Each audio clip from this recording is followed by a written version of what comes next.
right now. That is one Dan McDowell. Oh, Woo! thought it Woo! might Hey, have Dan. been killer. Woo!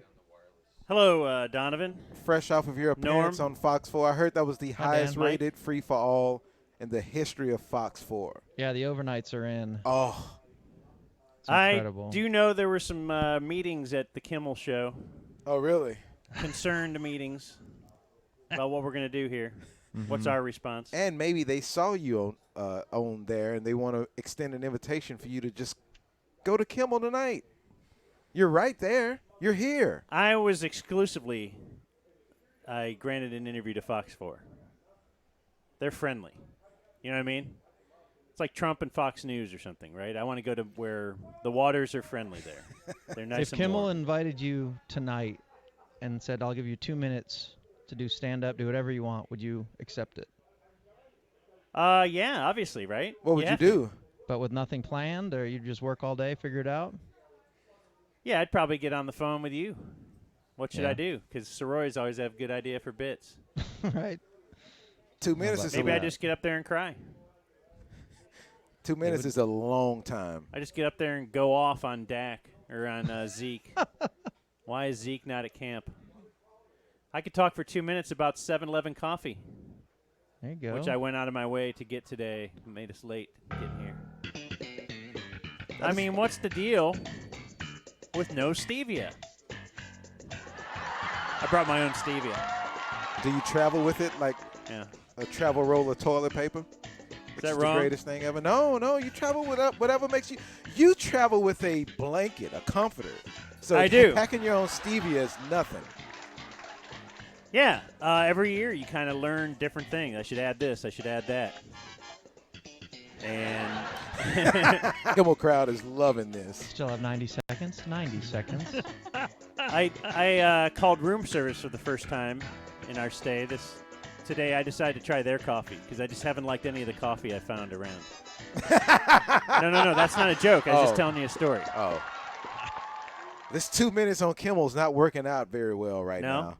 They love What's him. the deal with Nazis, huh? Am I right? Yeah. That really liked that. Yeah, Nazis. Oh, Boy, did we step over that? Oh, there was a lot going on. You don't have I anything. know. No, we can isolate that. Mark, please. What, the Julie Nazi drop? She just yelled, yay. You did it first.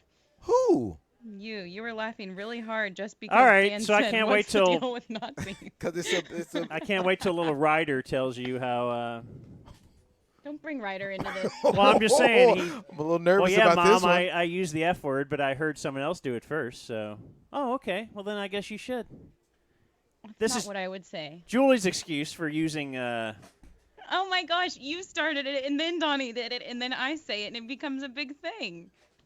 What's I wrong? laughed at everything he Is this just said when he because I'm a said woman? 7-Eleven coffee out Because I'm a woman, now you're using that. Maybe you need Why to get on wouldn't I? Kimmel. Yeah, come on now. There's room for everyone. Okay, let's all go. I bet we could all do very well with 2 minutes on Kimmel as a team. So our Nazi bit. Yeah, let's not do that. I don't think it'd go over well. We could talk about our toes for 2 minutes. Yeah.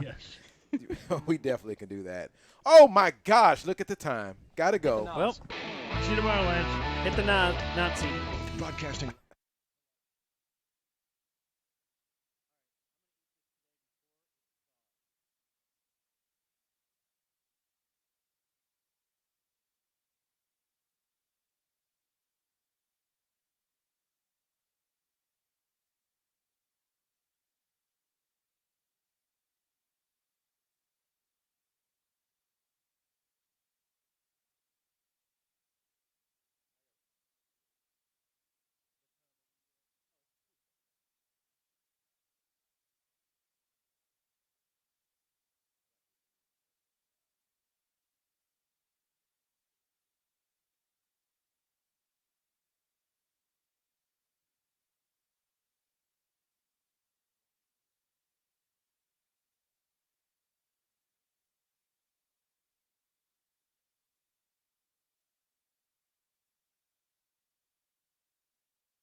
ships are sailing out. Now the doors are opening for you. I wanna swim, swim out into the dark night. I wanna melt you down into the stars. I wanna crumble, tumble like a landslide. I wanna live, die wherever you are. Just you and I. Just you and I. Just you and I. Just you and I. Just you and I. Lovesick melody, carry my words across the sea. Turn around this earth, turn around dawn into. Salt burns in my eyes, none of these streets feel right tonight. I'll be your wild man, you'll be my baby blue. I wanna swim, swim deep into the dark night. I wanna melt you down into the stars. I wanna crumble, tumble like a landslide. I wanna live, die wherever you are. Just you and I. Just you and I. Just you and I.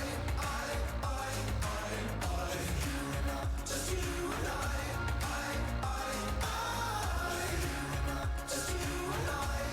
Just you and I. Well, I know they said I'm bad news, said I wouldn't treat you right. Got no money in my pocket, guess I have to hitch a ride. I would flag down any motorist, start around the whole M5 for you and I, you and I, you and I.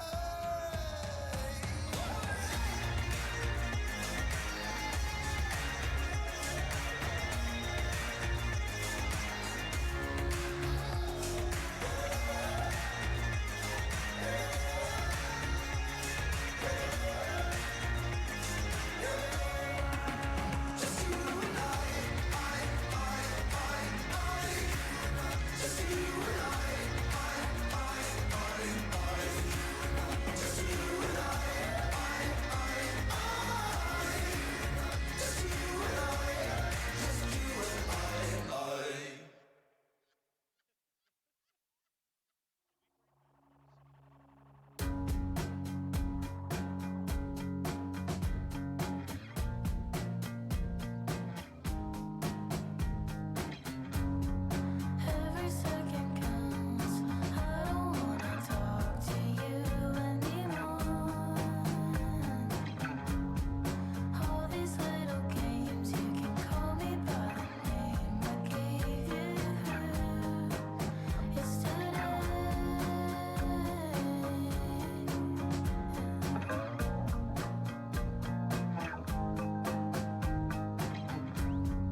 Every minute counts.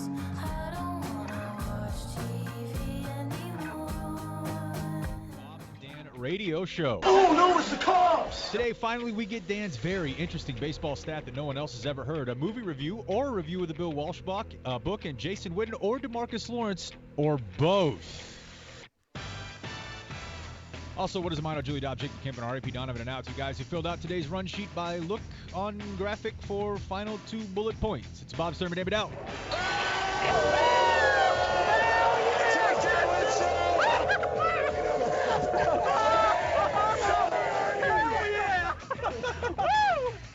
Yeah. Yeah. Yeah. Yeah. Yeah. Yeah. Yep. Yeah. Yeah. Yeah. Yeah. Yep. It is Thursday. It is August 8th, 2019. It's the Bob and Dan Radio Show live in our studio out here on the tennis courts Yeah. for training camp practice show number 9 of 10. For this episode 4951, Shorty.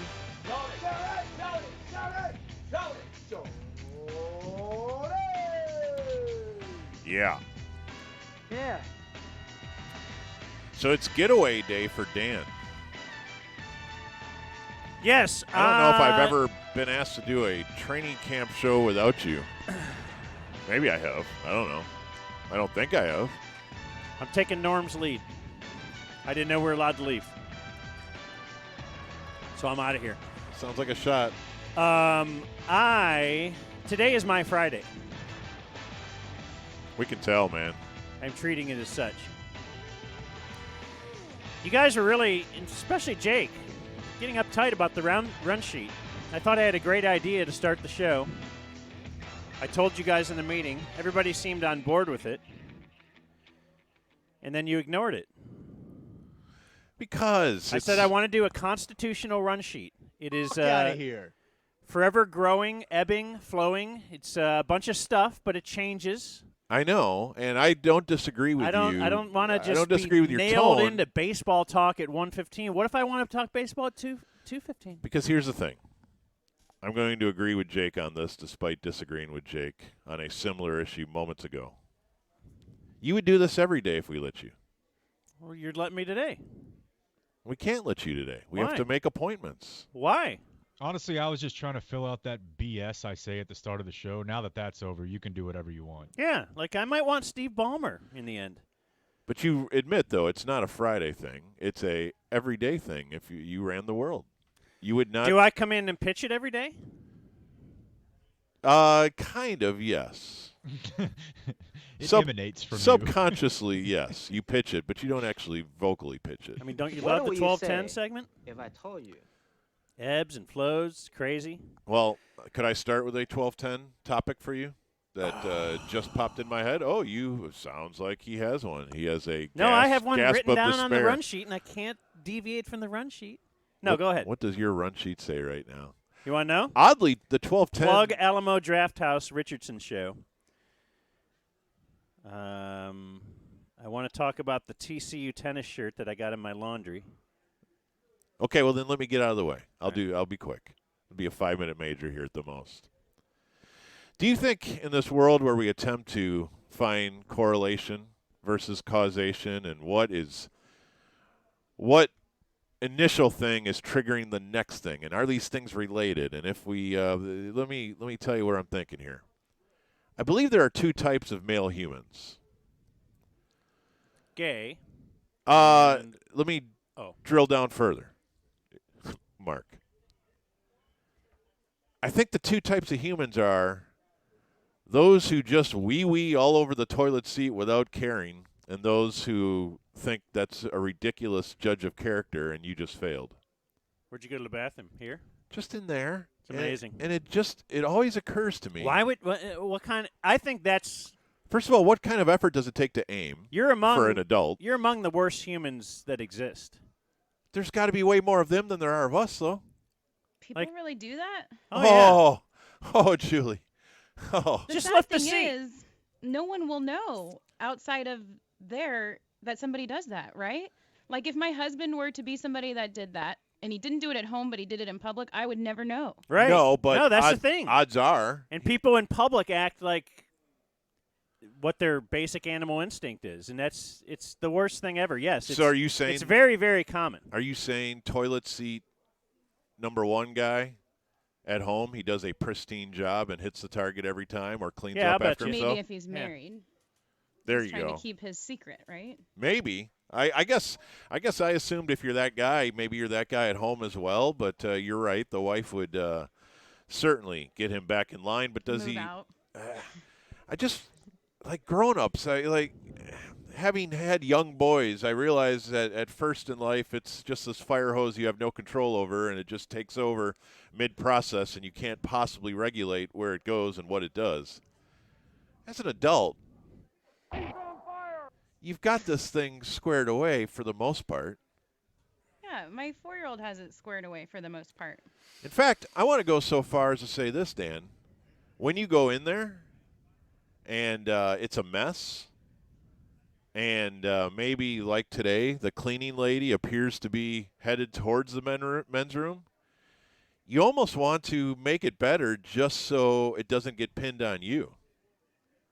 Right, because when you walk out, yeah, that's happened to me. You know, there are guys, Julie, that'll leave a deuce right in there without like flushing. It's too hard to flush. And I'll just My turn around. I goodness. won't even go into the I bathroom agree. then. I agree. I don't want to be blamed for this. I'll head to 5. There's I wrong mean, you with might as you well people? throw a bag of trash right at the foot of an American Indian, right? It feels like, Like a. what- I don't know your. What's the worst thing you could do? That's just such a terrible thing. Just feels like a real judge of character. Yeah. For sure. That's all I got, I guess. I It's a think special that. kind of No, person. I think that says a lot about a human, though. And So and if you maybe see they, a number one soaked toilet seat, do you? I'll lift it up with my foot, and now it's just a seat that's up. I'll just clean it up. You'll Yeah, clean that- up someone else's. honestly, that's what I Yeah. do. I don't I mind. You're get gonna a wash big your hands anyways. get a big ball of tissue and just. I know it's. and then you lift the seat. Yeah, Yeah, but Do it's. y'all have the liner things in boys' yeah. Yeah. restrooms? Do y'all use those? No Do one boys ever use touches those? them. I do use it if I have to sit, but Right, yeah. that's such a very last resort in life. See, I think that's a weird dichotomy or split in the human male too. Like that you would never do that here, and I do it every day here. The sitting, Yeah, it's so rare. I maybe once every 2 years. Some and it's just an afterthought. It's for me. kind of like if I. no, move, I make it. It's a big deal. I don't want to sit there. It's kind of like if I move back to Wisconsin. It's exactly the same. Something went wrong. Yes, if If I'm sitting where Pat sat, if I'm in the stall, you know something's gone wrong in the digestive situation. Well, the only time it's uncomfortable is whenever I walk in there and someone else is walking out, and I'm gonna do it anyways, but it's still warm. I don't want to hear about that. Yeah, and it's kind of nice, you know. It's like somebody warmed up your car for you. Do you like it? Like if it's a big guy, Well, you covered the whole seat, didn't you? one of the big bigger fella? sales put your guys, you're butt on happy his about butt. that? It's just never occurred to me. I think this that is it's where on. I think this is where I turned completely on bathroom reading, because at my first job, the Lynchburg radio gig, we had salesman who would basically spread out the entire newspaper on the bathroom floor and then just get up and leave. And so, They used to always leave the newspaper hanging over like the handicap thing. yeah, That newspaper always feels gritty. of course it does. Like, Yeah, but a newspaper is gritty before it enters the bathroom. Yeah, I but mean, it's like in I your had head, an OCD aunt that wouldn't like help us pack when we moved because we were using newspaper, and I'm like, what is wrong with you people? It's not going to kill you. It's It's just germs. I feel like In fact, they'll make you stronger, right? that newspaper is now unclean.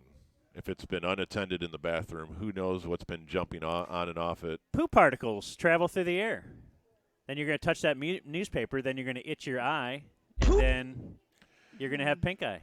And this Do is they travel through the doorway? Like, are they also just in the air outside of the bathroom? I can't say for sure, but they're definitely in the bathroom. They are an They unknown sneak entity. under the door, like Were you guys like Alex Mack?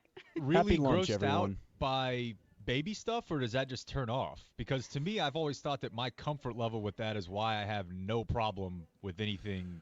I've Heard never had disgusting one this big. problem with my Offspring. baby's bottoms. I agree. and- But it's just yours. Although I'm not a big fan of them. No, yet. it's other people's. I don't mind about my own. The only thing It's that going into a public bathroom, Jake. okay, the only yeah. thing that my kids I did just kind of group it all together. that caused me to really question whether I wanted to do this fatherhood thing is when they yak on you. Yeah. Yeah, I didn't. I mean, That's troubling. I wasn't grossed out by it though. It isn't like I gotta. No, but I think I probably immediately went, Like to, if I went to touch- shower. If I touch a toilet seat, I gotta wash my hands or get the Purell or something. If I think could that's scoop, normal. I could scoop up the Okay. It's lunchtime. Everybody's having fun. the yak of the baby, and if it's my baby. Now, if it was someone else's baby, I won't go near that thing. Those are disgusting. Have you ever been yacked on and pooped on in the same day? Because I have recently. Dang it, I laughed It at seems the like end. I know. I thought about it That's as good I said enough. it, but I still wanted to finish my sentence. The one Yeah. thing no one told me, despite all the preparation, was how quickly that will stain your clothes. What, the throw up or the poop? The throw up. I mean, like, I've lost probably 3 or 4 shirts just because I thought I'll just wipe it up, and then I wash my clothes and there's a huge like grease spot on there, Mhm. not realizing that that's stomach acid, Yeah. and you have to immediately apply stain stick and basically wash it right away. Get a little zout. That bile's powerful. All right. So this concludes bathroom talk. Happy Hey. lunchtime, So everybody. many drops. And See, we didn't have that written down anywhere, and it's great. well, Fun. that's the Good point of talk. this segment. Now get to the stuff you pre-scripted. We announced yesterday hastily, but we and Jake, we're going to have to hand this to you to promote it next week. The Alamo Drafthouse Cinema, our movie of the month, encore presentation of Point Break, the greatest movie ever made. But it's also the first ever Alamo Drafthouse Bad Radio Movie of the Month on the east side, Richardson. So we've gotten plenty of feedback like, how come you guys don't go to Plano? How come you guys don't go to Richardson? Well, we've heard you. We've ignored you. And now we are actually going to Richardson. It will be 2 weeks from yesterday, which we had a lot of debate about what that was. What did that turn out being? The 21st? The 21st, I think. Okay. And you can go to bobanddan.com, or you can go to drafthouse.com/DFW, and you get your tickets there. And your campaign here is awesome, and I hope everybody goes and sees the movie. Are you trying to portray the Dallas side of the Metroplex as this underdog that finally got something nice? Well, regarding the movie of the month, we've only done them over in Denton and Okay. North Richland Hills. What's the closest to Dallas we got, Las Jake? Colinas. Las Colinas. Great location. Yeah. But I think they've been trying to pump up. They have new locations. Like Denton is kind of new, and North Richland Hills is kind of new. So they're having us out there to raise awareness for Okay, but not this one. for Alamo Drafthouse. They're like, I guess the Richardson one kills it. Is Richardson They're always packed. one They're of the always great. flagships of Alamo? Is that one of the Yes. It might be the one yeah. of the classics? It's the DFW one. Okay. The first DFW one was Richardson. I believe so. Yeah, so Right? It's been I around think since they're forever. thinking Yeah, everyone they started knows in about that Austin. one and all that, so they haven't really had us out there. But they wanted to redo Point Break because it was very well received, and a lot of people got shut out of that before. So I said, well, if we're going to redo it, let's do it in a place where people have been asking we go. So Okay. Point Break, Run it back. 2 weeks from yesterday. Now, do you want only new customers, or do you want people that were at the first one? No, I even heard from a couple dudes who were like, I went to the other one. I'll see you there again. Yeah, let's do it. I went to the other one, too. Julie pulled me aside and said she's definitely coming again. Oh. I did. It must have been in your dream. You know what? That probably did happen. That's, Wow. I think that's a shot. Y'all are no, it's not a shot at all. I just wanted to reference streaming, but y'all are getting very close to my neighborhood now. You're almost there. you're Like referencing Highlands. dreaming, and we're closing the net Maybe on we'll where get Julie old, lives. maybe get old Kelly over there. Yeah, if you come to Lake Highlands, we'll bring the whole family. Maybe Ryder. Yeah, for sure. He needs to Finally. learn how to Point be a Break. badass. I don't think he knows yet. It's arm wrestle. Finally, Ryder and Jake can he square knows. off. And then we always talk about the greatness of our laundry drop-off when we're here. It's so fun, isn't it? Fluff and fold. Hi. This is Bob and Dan for Laundry Place in Ventura. It's just a pleasure to drop off your laundry and then come back and it's all nicely, laundered and then folded. And She actually scolded me this time. why? I didn't bring enough. She's like, "This is all you have?" I'm like, "Yeah, I guess it's all I have. I don't know." And That's enough. and then she said, "Well, I still have to charge you for a full load." And I'm like, "Cool. See you later." That's right. I don't care. Cumulus said, Cumulus Cumulus said, called and they said wash they want half us a to load wash. and charge for a full. Yeah. Well, so my confidence was shaken a bit as I got my laundry. Because I always think, okay, I have full trust in her. I will give her all these clothes. They will be well laundered, and I will get them all back. I don't count my shirts, I just assume they're all there. The LeBron, all that kind of stuff. So I'm getting my shirts back and organizing them yesterday, and I find in there a purple shirt, which I do not own, and it Purple? is labeled TCU Tennis. Not purple. So you can say that word correctly. TCU Tennis. And Wonder if Scott Farrell has any thoughts on this. we were thinking this could be Oh, my gosh. Look. Tennis. who is it? Hey, Pat. Pat, come over here for a second. Pat! I need you on the air really quick. Yeah, really. Pat Doney from Channel 5 is joining us. This is really exciting. Classic Doney. Classic Doney. He's always walking by the tent. Liberty Zone. Hey, Pat. How's it going? Hi, Pat. Do you know me? I'm Dan. That's Bob. He went to Liberty. Yeah. How we doing, Anyway, Pat? so I'm at so I get this particular shirt. I'm in the middle of a story, but I need you to join me here, okay? I appreciate you joining us. And you're brought to us by Markham Fine Jewelers. That's our all our camp guests. The sales department was really busy. So then I'm talking to Blake and Bob, and we're trying to figure out, was this Corby's shirt? Was it? I don't know. So I go to the laundromat itself, and I thought, well, if the person in question lost this shirt, they might be upset about it. So I'm going to hand it to her, and then she'll just keep it, and then they'll come back and say, hey, did you misplace a shirt? Yeah. So then she goes, oh, no, this is from one of your group, I think. And then we're like, Corby? No. His name is, she's like, I think his name is Pat. And I go, Pat Doney? She goes, that's it, Pat Doney. I was doing his laundry. Did you drop your laundry off at the laundromat? I did. Do you have one of my shirts? Are you short So- a shirt? I haven't checked it. They're still in the plastic. You know the. And who would even know? Well, and the thing is they handed me the The parcel. exactly. Yes. Witten, like, It's lovely. Right, That's it's right. great, isn't it? and then the guy's like, there you go. And I said, are you sure this? Well, she goes, I think I was doing Pat's laundry right next to your laundry. The guy goes, that's it. And I turned it and looked, pointed behind him. I said, dude, those are my shirts, right? And he turned around and he was like, are you sure? I was like, I'm pretty sure I know what my shirts look like. And he looks at the, well, yeah, you're right. Yeah, you got to go when the girl who did the work is there. Because, Well, she said for the first time that it's open from 7 to 10 p.m. yeah.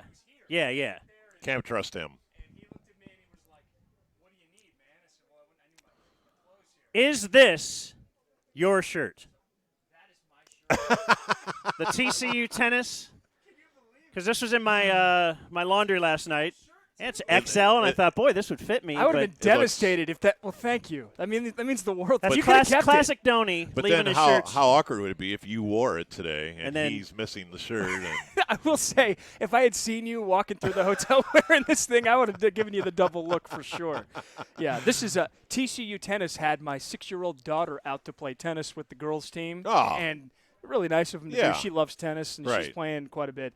And yeah, they handed us each one of these, and I got to tell you, this is one of my go-to workout shirts at the moment. I would have been well, really there you upset. go. Well, we're happy your shirt came home. And it was who was this brought to us by again? One more time. I just Laundry wanted to- lady. Oh, Markham Oh, Fine no, no, no, Jewelers. I just Markham Fine Jewelers I brings mean, us you. I just want to. Well, and they also But, brought me the shirt as You well. know, they like to bring people and lost laundry back together Oh, again. that That's sounds what like I a think wonderful might be a company and a slogan. really great deal.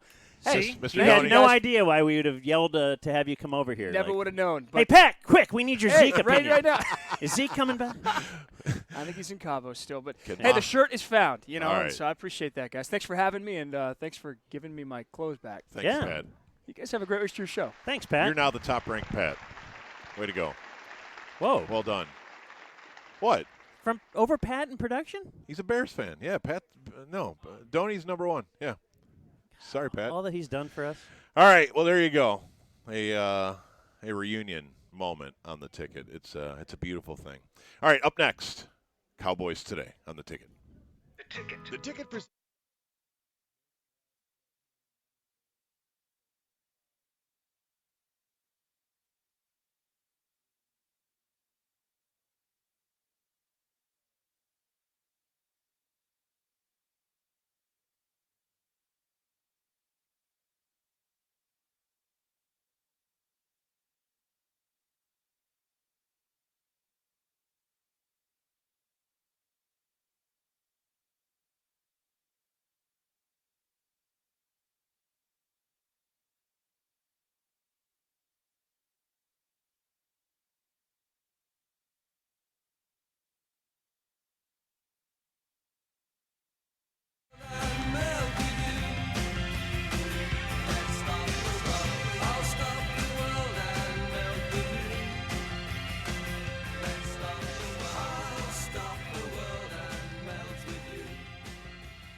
You boys and girls, London's calling. Now don't look to us. Phony Beatlemania has bitten the dust. London's calling. See, we ain't got no swing except for the rain and the truncheon thing. The ice age is coming. The sun's zooming in. Meltdown expected. The wheat is good in. Engines stop running, but I have no fear. 'Cause London is drowning. I live by the river. Calling to the imitation zone. Forget it, brother. You can go it alone. London calling to the zombies of death. Quit holding out and draw another breath. London calling, and I don't want to shout, but while we were talking, I saw you nodding out. London calling, see we ain't got no hide, except for that one with the yellowy eyes. The ice age is coming, the sun's zooming in, engines stop running, the wheat is going big, a nuclear error, but I have no fear, 'cause London is drowning. I live by the river.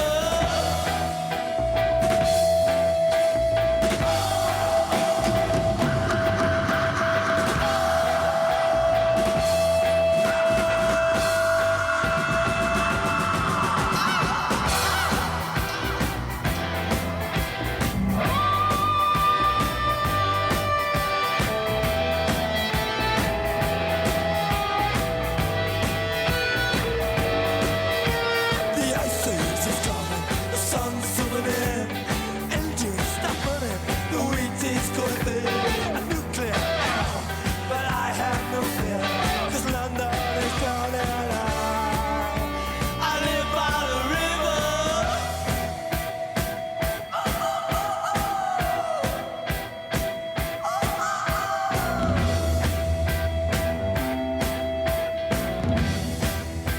Now get this. London calling, I was there too, and you know what they said, well some of it was true. London calling at the top of the dial, and after all this, won't you give me a smile? London calling.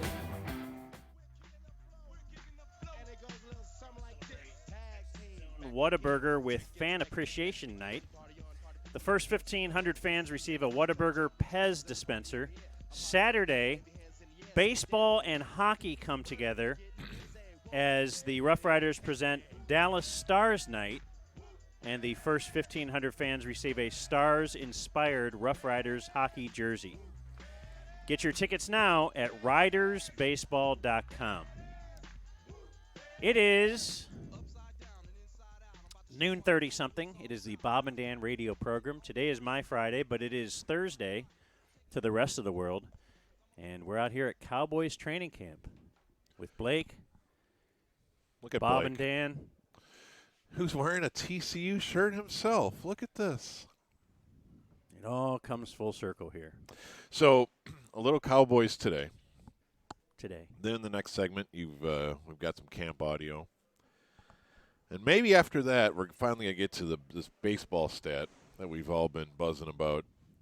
But here, a couple things on the Cowboys. First of all, today, I wrote a way too long piece on Xavier Woods. Or I believe we now go ex-Xavier Woods. I believe that's Really? I think that's what he prefers is Xavier Woods, which I don't think is right. I'm going to keep saying Xavier, but I want to at least put that into question.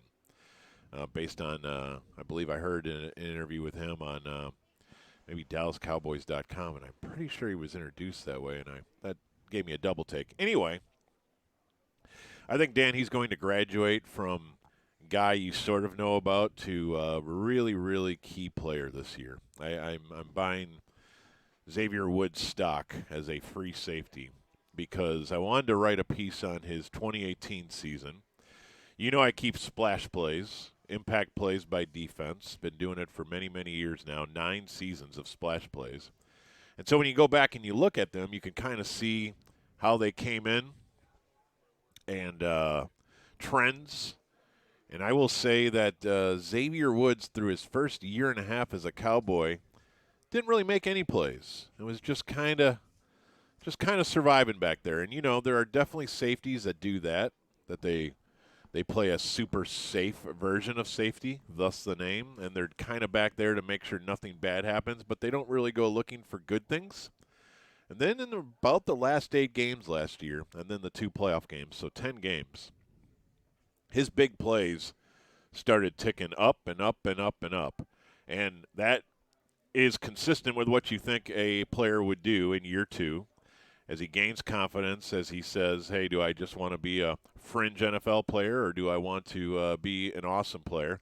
Remember, this all happened at the same time where he was basically being replaced in the media, even on this show, or definitely on this show, for like a year and a half in the pursuit of Earl Thomas.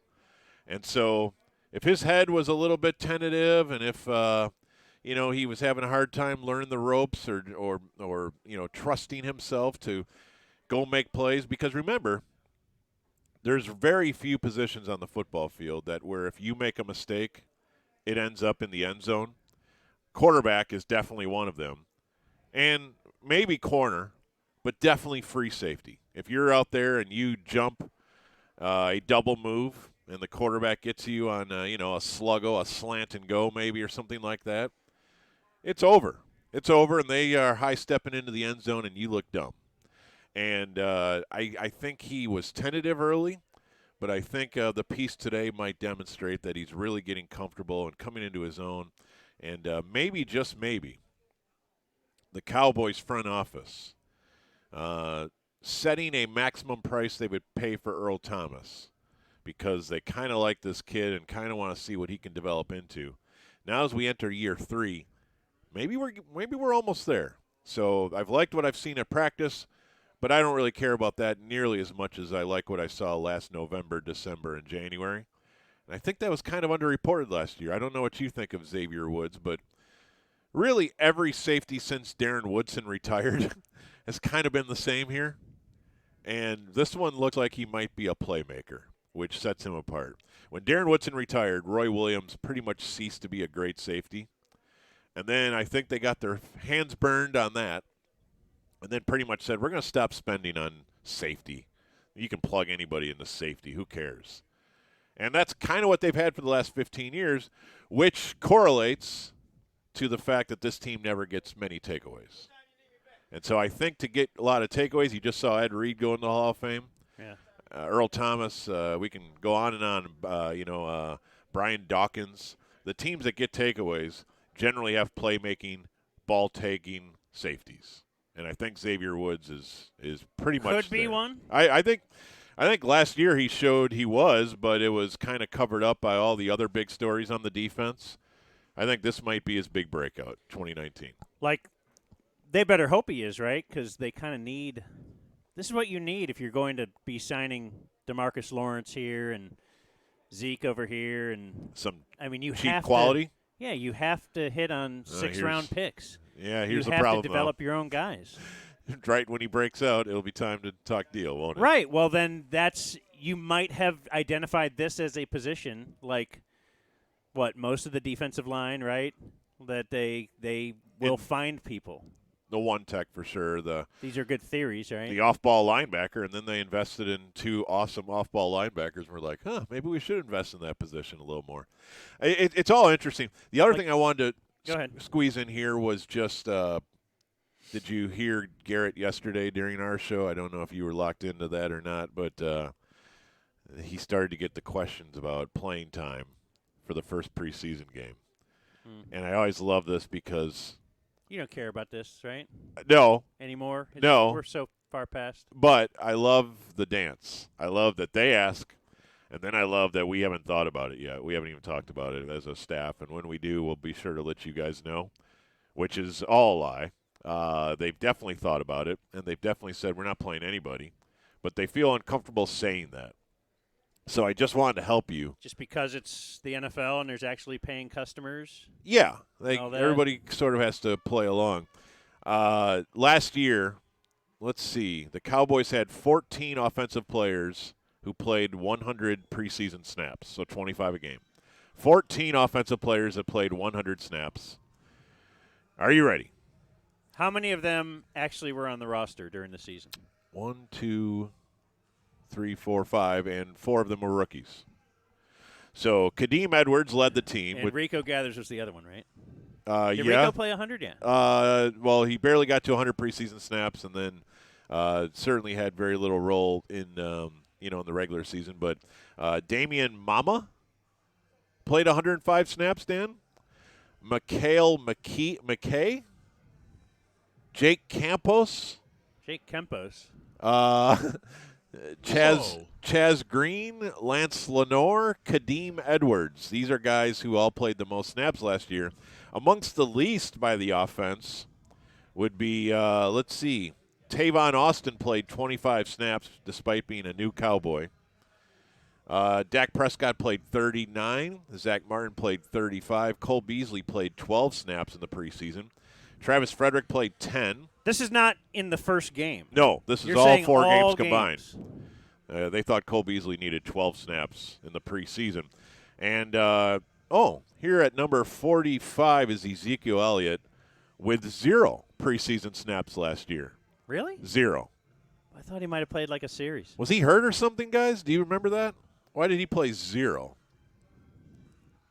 Was that an elective? So I guess they're not that worried about him not being here just yet. No, and in 3 seasons with the Cowboys, Ezekiel Elliott in preseason snaps, just to bring this full circle, what are we looking at here? What are we talking about? In 3 years, 12 preseason games, or I think 13, he played a total of 24 preseason snaps in 3 years, which averages out to, what, 8 a year? So this team, of all the teams in the NFL, this team believes pretty much the least in playing their players in preseason. All right, we continue Cowboys Today with Cowboys Audio Today next. The ticket is No live.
teenage dreams so hard to beat.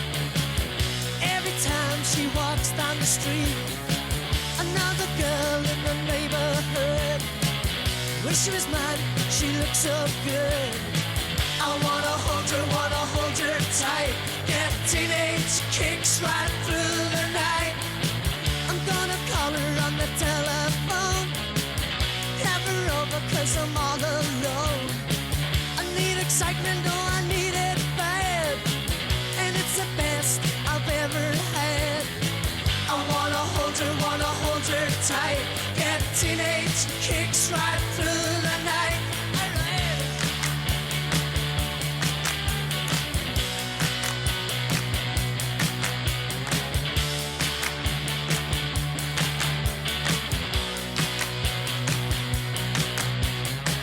Our teenage dreams so hard to beat. Every time she walks down the street, another girl in the neighborhood. Wish she was mine, she looks so good. I wanna hold her tight. Get teenage kicks right through the night. I'm gonna call her on the telephone. Have her over 'cause I'm all alone. I need excitement, oh I need it bad. And it's the best I've ever had. I wanna hold her tight. Get teenage kicks right through the night. Alright.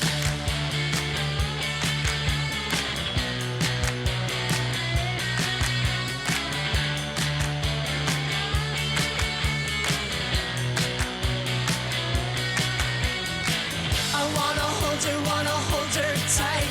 Get teenage kicks right through the night. Alright.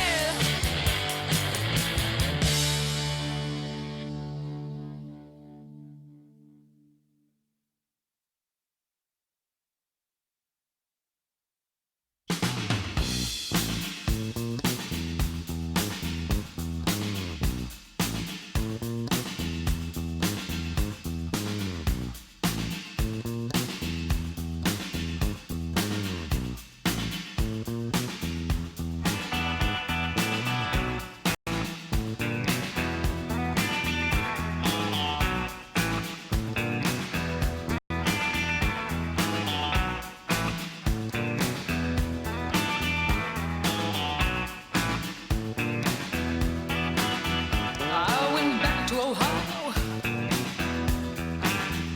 but my city was gone. There was no train station. There was no downtown. South Town had disappeared. All my favorite places. My city had been pulled down. Reduced to parking spaces. Hey, oh, where to go, Ohio?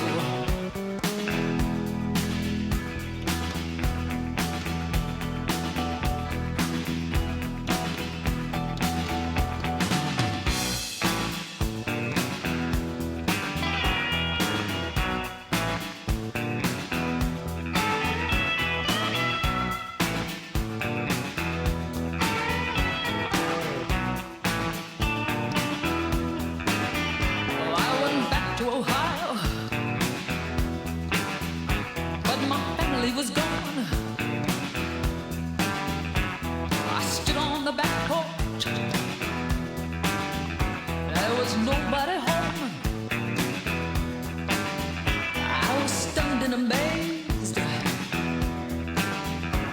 My childhood memories sort of swirled past like the wind through the trees. Hey, oh, where to go, Ohio?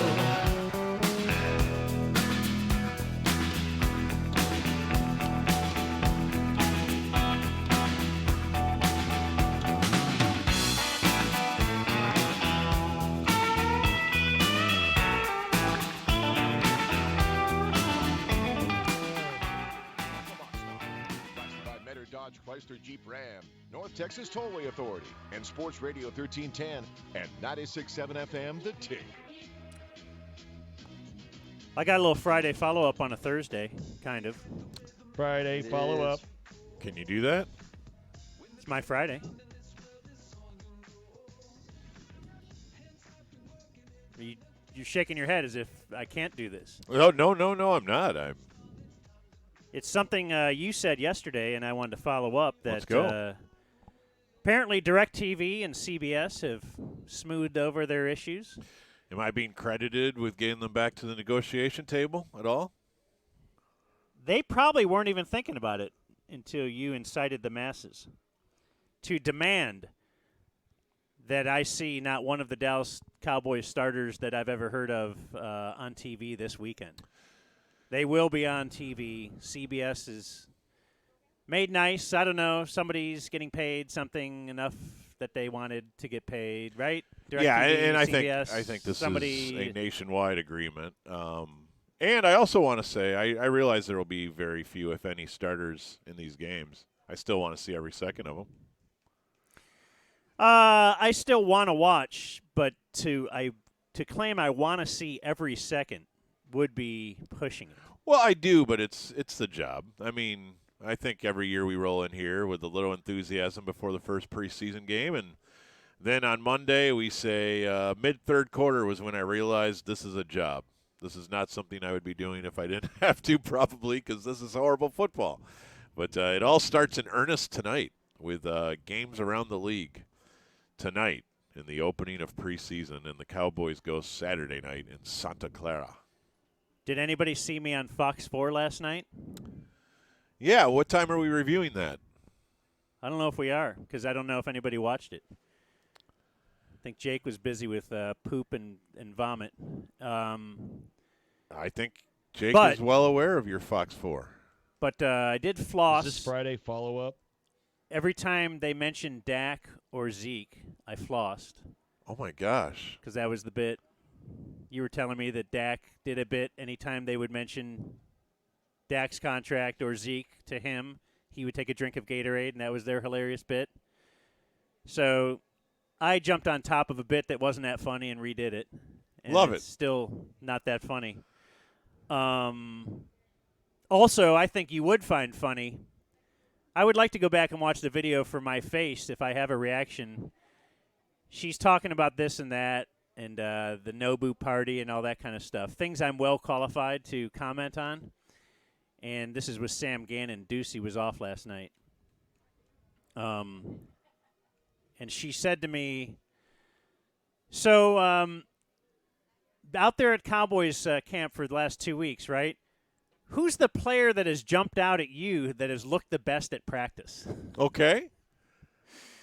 And so I don't know what my facial reaction would have been to a question that I just cannot answer. I think I told her she should read John Machado, that he's been at all the practices and watching everything, and read Evan Grant. You didn't fake it? Evan Grant won't know. Oh, he's not out here? You didn't give her some answer? You didn't see if you could fly Preston Pearson by him or anything? I might have been able to, but I wasn't. That was the one question I wasn't prepared to answer. I was prepared for everything else she threw at me, but that was the one that I did have to BS around. And that sounds excellent. Go, look, I told her they practiced during our show, which is kind of true. They're out there now, right? I think you could have more insight than that if you really wanted it. There's the key, right? There's the rub, if I wanted it. So I do go to, like, the tail ends of Cowboy practices, but most of that is spent networking, you know? Right. I'm always just talking to different guys. Love hanging out with the media guys around here. Sometimes we'll take a swig off of a fellow media guy's giant gallon jug of water that he'll carry out there to watch practice with. It's hey, when it's 65 at practice, it's brutal. You can get dehydrated in a second. It's brutal out there, and it's very important to stay safe. Is he running pass hull? it's You've seen that, right, Jake? Oh yeah. Yeah. Jake and I enjoyed a practice where we wondered where you were, right when our new hero Kellen Moore was lost for the rest of his career. We were standing right there as You guys watched that happen? they pulled a blanket over his head and pronounced him dead on the scene. The dawn of Dak. Yes, it was. Who knew what we were looking at that moment? Did you think I'm looking at the offensive coordinator in 2 years? Definitely Now he's not. about to get $150 million. So really, when I went to practice the other day, I was there with Computer. You know Computer from 3-6 Mafia, our good friend from Fridays at 2:30. You know, I And forgot he was Computer. part of 3-6 Mafia until he says it every single time he has a microphone. Look. Let me now bring you some audio. So here's Computer was walking around with his microphone, with my microphone, which I recorded. And he ran into Sorry. Blaze asks a very good question that before we move on to the next thing, we have to get the answer to this. I think Jake would agree. So just to clarify, you were pulling out actual dental floss and not doing the dance flossing every time they were asked about Dak or Zeke on Fox 4. yes, dental floss to remove some orange or something. Okay, because because the other one would work there as well if you want to I start just get up and floss. like Backpack Kid. Yeah, I was worried because they had a little. The mic was taped tenuously to the back of my shirt, so Okay. it was a weird deal. I Okay, couldn't really either move. would have worked. So thank you for clarifying. Yeah, it was dental. Well, I only did that too because you guys claim to want to have an Instagram account, but it just follows places I've flossed. It's going to happen. And before you come back from vacation, that account will be going. Now you have at least one on film. But I have flossed in many, many different places across the land. Let's go to the audio. Here's Computer. He sees Chris Richard, and he talks Cowboys with him. How you doing, Coach? Can I get a couple questions, please? Sure, what's happening, bro? My name Computer with the ticket. Okay. What a rap group called 360 Mafia. I don't know if you play our music or not. It's, I'm well aware.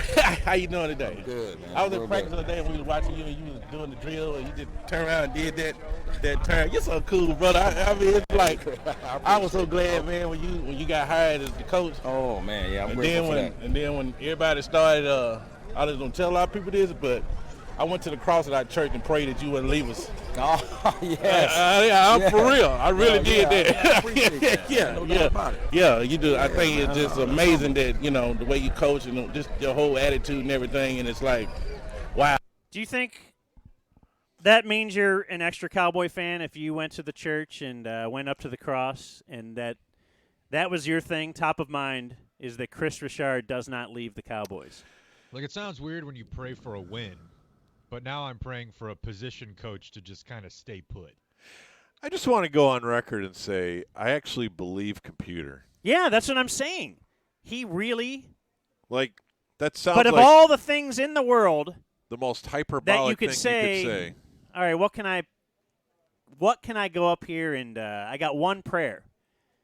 I got God's ear for a second. Then she's moving on to other bigger and better things.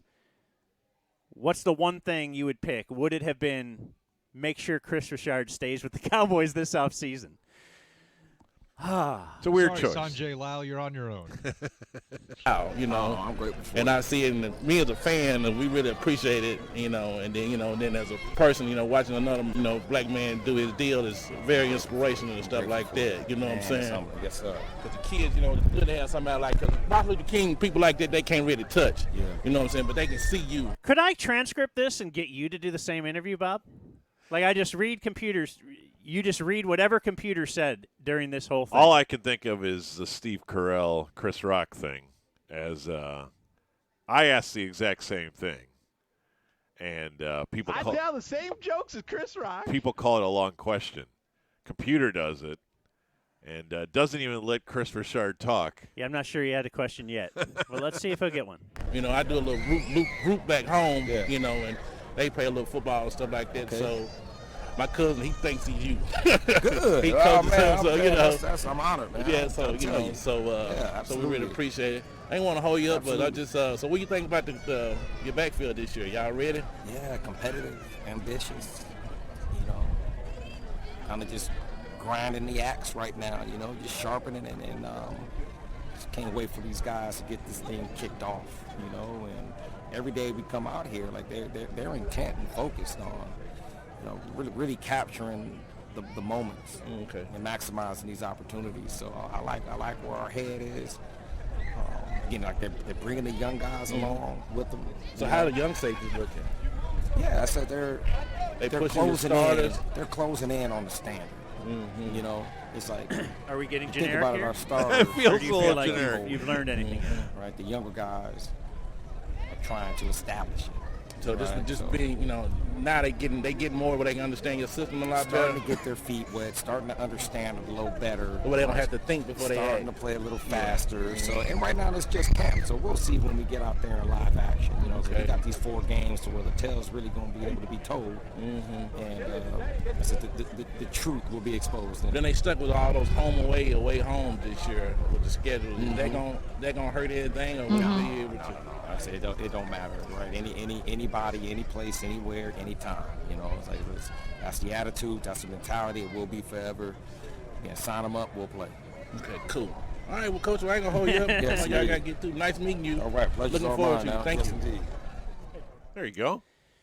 There you go. Good job, computer. He pitched one of his patented computer conspiracy theories, and I think that might have been the first time Chris Richard knew that about their schedule. What was the conspiracy theory that they don't have 2 consecutive games at home? That's like a fan thing, right? Of the league is screwing us with the schedule no matter what team it is. Yeah. Every And this team. year, I guess they don't have any homes or not enough. They don't have Just any, trying or that'd be weird, right? They got it around Thanksgiving. No. They made them play on the road on the Sunday before. In fact, in Foxborough or at Foxborough. No consecutive home games all season long, Dan.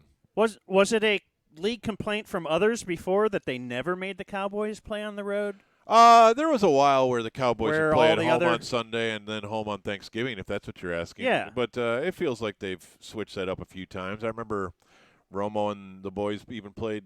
Didn't Romo and the boys play a Sunday night in New York before Thanksgiving recently? That's what I think happened. Well, they don't have 2 consecutive games at home. That's weird. Well, it's I think that because was the Odell Beckham catch game. I think you're right. I think it proves the Cowboys are hated by the league office. Don't you think? There's very little doubt. I've tried to They're convince. trying to make them. I've tried to convince Computer of this, that the league office might have it in for the Cowboys, but he doesn't buy it. All right, it's 109 at Sports Radio 1310 The Ticket. Well, Mino, I seldom ask or prep you for things. You don't need anything like that, but you might need the drum roll next because Dan's baseball stat of the year is next on the ticket.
Last Balls at BaD Radio, Fridays at 12:50.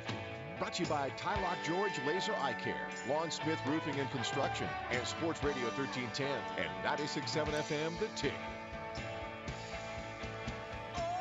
It's 1:15. It's the Bob and Dan Radio Show live from Foxnard, The Nard. All these names it's picked up over the years as we've enjoyed our time at Cowboys camp, where everything is everything's going well, except Robert Quinn's hand. But here, we're not here to talk about Cowboys camp in this segment. No. We're here to finally make sure before Dan leaves on a vacation that he no longer teases us like he will. He'll no longer dangle this fine piece of fish in front of us known as a very interesting baseball stat. And I have a backup baseball topic, too. What? Just in case we need more. This is like a baseball segment. I thought you said I'm prepared. once you unveil this, it might take over the rest of the show. Well, I just want to be prepared. Okay. So the headliner's playing before your backup act. I mean, do you want to do the backup one? I did it on Foxnard last night. She asked me Friday about follow-up. Baker drinking a beer at a baseball game. I wanted to get into that. You did, huh? Yeah. What do you mean you wanted to get into it? Who's stopping you?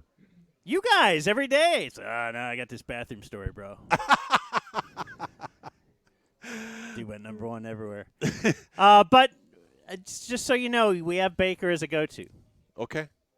But are you ready? And that's your backup baseball topic. Okay. Yeah. All right. I like it. About as much baseball I've watched recently as Baker on a. I mean, he was at a baseball game. Yeah, you got me there. Think CJ will take that question? All right. And I don't care that this won't possibly exceed the height it's been built up to. Well, you better. I don't care. It's my Friday, bro. You guys deal with it. All right. You deal with it tomorrow when you got nothing. Deal with it. All right. Just present your Let baseball. me present to you guys. What are you calling this? A baseball stat I guarantee you do not know is out there. Well, there's a lot of those. And I've even given you a few days to feverishly search for this. Oh, I've been scouring, pouring through the documents. We're about to have a season. The Houston Astros are going to become the first team ever to do something. They actually started keeping this stat in 1955, but I'm going to assume that it's in ever, right? 55, that's like nobody's that old. Nobody's That's definitely the start of humanity as we know it. So they are about to become, if the rest of the season plays out, and there's no indications that it won't play out just like it has already. Currently, the Houston Astros have issued 0 intentional walks.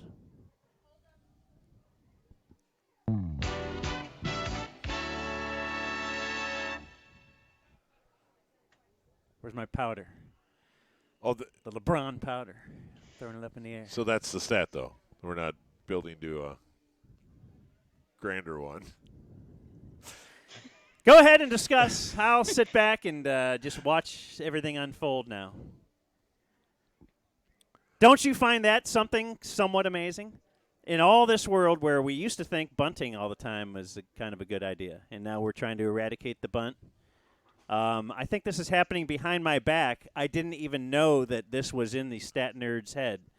But apparently A.J. Hinch and certainly Jeff Lunau, their general manager, is probably at the head of this because he's very stat-minded, right? Okay. That the intentional walk is just a bad bit no matter what.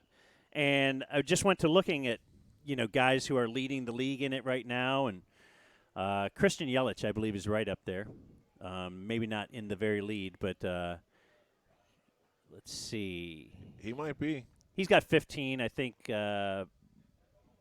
Franco from my Phillies, is in the lead, actually, with 17. All right. Looking at the history of the intentional walk, Do you remember the very weird Barry Bonds bit? He had well over When he- 100 that year, right? Like more intentional walks and singles or something. Yeah, he had 120 Jeez. in 2004, which eclipsed his record, which was 2 years prior to that. I believe he had 68, which is insane. You know, if you get 100 walks in a season, that's pretty good. Just regular walks. Right. But they decided 120 times, let's just give him first base. And I just find it fascinating that the Astros have decided that this is never a good idea, even if Christian Yelich is up and there's 2 men on and whatever, you know, the pitcher is hitting behind him, Yeah. that they will never do this. Just a stat that I thought you guys needed to know. I certainly never build this as this is going to carry a whole segment and perhaps a whole show. I thought you did that. But I did tell you but- guys I have a baseball subject that I wanted to get into. I mean, when you have 3 top 10 pitchers, it probably tilts the scale a little bit on what is and isn't smart. So kind of like the Oakland A's. Yeah, like back Moneyball. under their Zito, Mulder, and Hudson years. So we looked at all their other analytic things and said, okay, those are all working. See? Yeah, but they got. I imagine the National League has always had far and away more intentional walks for that pitcher batting thing. So Yeah. it certainly helps that the Astros moved over. But 0 is wildly impressive. The Angels are at 5, Baltimore 6, Texas 7, and the Yankees 7. Those are the 5 fewest intentional walks this season. The most would be the Marlin at 34, the Gabe and the Phillies at 33, the Mets 32. Well, that's interesting because Gabe and the Phillies are thought of to be very analytics driven, right? Yeah. But I guess if you do have the pitcher. Yeah, Atlanta and Arizona. So the top 5, in fact, the top. Man, They're all I was American going to League say, teams. you know what? The top 12 most intentional walks are all National League teams, and of course the bottom would be true with the American League. Did you know? That's quite interesting. Did you know Don't know if it's going to take 2 more segments to hash it out, but that a couple years ago do you know they don't even throw 4 pitches anymore? yes, I did know that. Okay. I actually don't think I've even seen one of those this year where they don't throw they just say that's an intentional walk. And I guess it's because Despite your wild claim earlier in the year that you watch all Phillies games, which I'd like I didn't say every I'd like a notarized document on your Phillies watching. I never watched before the opposing pitcher is coming up. Okay. I All don't know why. I just kind of tune out there. How many innings of the Phillies baseball in the last 30 days do you think you've watched? So they stopped doing that as part of the idea of speeding up baseball games. Right. And they have done a study on the time saved last year compared to the last year that they did, which is 2 years ago, that they did actually have to throw 4 pitches. All right. How much time did we save? They have saved, because times go up and down, but just based on this alone, the time you've saved out of how many batters were intentionally walked that last year and how long that took, 30 seconds per game. Per game.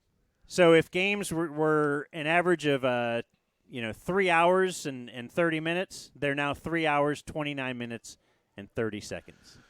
Which means they still haven't come around on my idea, which is finite clock for baseball. Like 2 hours, 2.5, 3 hours, do whatever you want. You start the clock at the first pitch, and away we go. Well, and since I don't know if they do it in high school baseball, but they certainly do it at lower level softball. That leads to a lot of effing around in that final inning by the team that is in the lead. Yeah. What about starting everyone with a 2-1 count? That'll speed up a game. Yeah, I imagine it would. So since you brought up baseball, I want you on your vacation to write down a documentary of which I am only halfway through, but I think we're all going to want to see it and discuss. Screwball on Netflix. Have you heard of Screwball at all? Are you familiar with this documentary in any way, shape, or form? I feel like I've heard the name. Give me a hint of what it's about. Well, This is Murr. And this is Joe. I'm sorry, Mino. It's not them. So this is a documentary, Dan, as far as I can tell, that is precisely about all the Belko biogenesis, doping up in baseball from the perspective of the fake doctor. What was his name? Jeffrey something? I'm trying to remember the guy down in Miami who actually testified, I think, that he so shot up A-Rod. The A-Rod thing. Okay, yeah. I've seen something on this. So this is, man, I can't remember the guy's name now. If you guys can remember it. His dad was actually a doctor. This guy was like a pseudo-doctor, like he went to Belize medical school, which apparently is not quite what the U.S. recommends or requires of their doctors. So he is a guy who knew how to acquire the testosterone and the HGH and all that sort of stuff and help players like Manny be Manny and A-Rod and so forth. And he was at ground zero. And You're talking Anthony Bosch. Yeah, Bosch. That's exactly right. It was Anthony the son or the son. The dad's name was Pedro Bosch. Okay. Well, since I had insomnia last night because I was worried about oversleeping the Musers, I popped it on and watched 40 minutes of it. And it's done, I believe, by the same documentarian that did Cocaine Cowboys and some of the other documentaries we've liked. And the U. He is it Billy Corbin maybe? Corbin. So in the reenactments, I don't quite understand this, and I don't think I was tripping last night when I was watching it, but all the reenactments of the scenes involving like A-Rod or Manny and the doctors and all this, they would dress up like 8-year-olds. They would have 8-year-olds dress up to reenact these scenes, Dan, and it's really wacky, but a little 8-year-old would be in a full A-Rod uniform, and he would be playing the role of A-Rod, and then the doctor would be another 8-year-old, and they would give him a little fake mustache, and they would be acting out the scene. They would not be saying the words, but they would be mouthing the words as the witnesses are saying what was being said in the conversation. So they couldn't get the TBS monkeys? I don't know why they made that creative choice, but I have to tell you, it sort of worked for me at 3 in the morning when I was checking this out. But Screwball on Netflix appears to be worth our time and is definitely full-fledged baseball, and the discussions about how the game was pretty wild there during the home run spike. Although a lot of this stuff is stories from like 2012 and 2013, so it's not as far back as you might think for the what was that awesome book that exposed bonds and so forth. Game of Shadows? I think that's right. Anyway, there's baseball today. You will not forget where you heard that stat first. The intentional walk, the season of no intentional walks from those Houston Astros, which may be why they're having such a great year. Yeah. All right, it's time for the news, Jake. Yes, sir. More on Dan's stat. The Ticket presents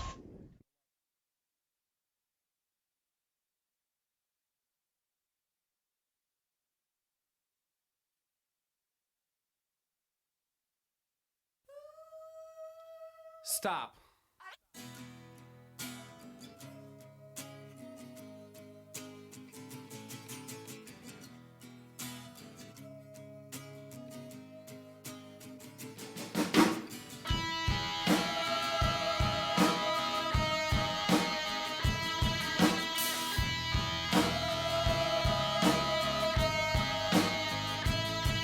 With your feet on the air, your head on the ground.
Sports Radio 1310 and 96.7 FM, The Tick. 2019 Auto Show, where over 40 new vehicles are on view throughout Dallas's top shopping center until August 25th. For more info, visit northparkcenter.com. Right now, let's do the 1:30 news with Jake. Take it in. Hey, Mino. Raising Cane's. Fuck. So, of course, it is the 1:30 news, so we head to Southlake, where Monday a sprinkler ran when it was supposed to run on Thursday. Right. Isn't that the crime that happens in Southlake? Well, there's the cartel assassinations. There's the slave child that was procured, I believe, from Africa and held captive for 15 years. Look. There's a couple going to fall through the cracks. Yeah. And this one's actually not a real crime, but it is kind of hilarious. So, a homeowner in Southlake calls the cops and says, this is about 7:30 Monday night, and says, hey, there's 4 dudes out in front of my house wearing bulletproof vests carrying assault rifles. Oh. This is, of course, just days after mass shootings in El Paso and Dayton. Okay. So they rush to the scene, confront the men.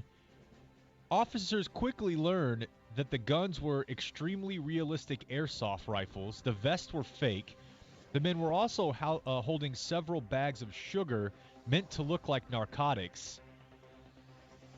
They went to Southlake to film a rap video in front of someone's home and ended up in front of the wrong house.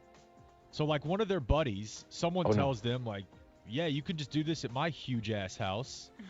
And they went to the wrong house, started filming out front, and there's this confused suburban dad like, yeah, okay. Hey, there's 4 guys with quarter pound of whatever. Yeah, I wouldn't call the cops on a lot of ARs things, but if I saw that in front of my house, I'd probably do something, right? Yeah, I mean, if I'm a cop, I think start flossing. The dance? Maybe to get in the video. Well, no, I mean, you don't see video. You just see the guys with guns and vests. You'd probably want to alert somebody about it.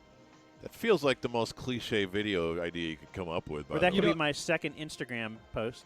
It is, and it reminds me of a time back at 3500 Maple when I was working weekends, and I'm pretty sure me and Machine were there together, or maybe Machine and Soroy, but there was a security guard, if you remember, back at that place. He was a younger dude, big guy, tall guy, and he was out front filming a rap video with like 4 or 5 other guys in front of the Heritage Auctions building. And I eventually saw this video, and it was awesome.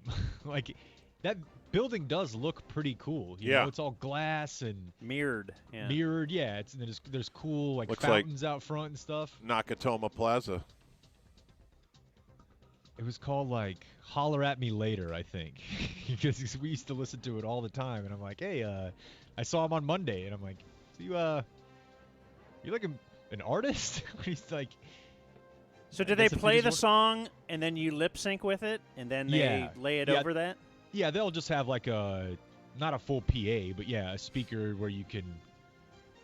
You know, I don't think I've ever told you guys this, but whenever I was probably 22-ish, I actually went to a house in like the Justin Northwest area where a band that I used to listen to called Every Time I Die was filming a video while they were in town, and they put out a call, and me and like 6 or 7 buddies went.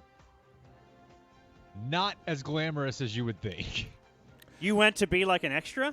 Yeah, there was like a pool. It was like a Halloween party, pool party type scene. Uh-huh.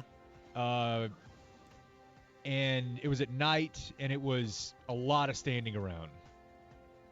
What was the song? Werewolf. Are you in a video somewhere? I think you can barely see me in the background, but one of my cousins, who's a little bit younger than me and 10 times more wild, was the guy who got tossed into the pool, like when the chorus hits.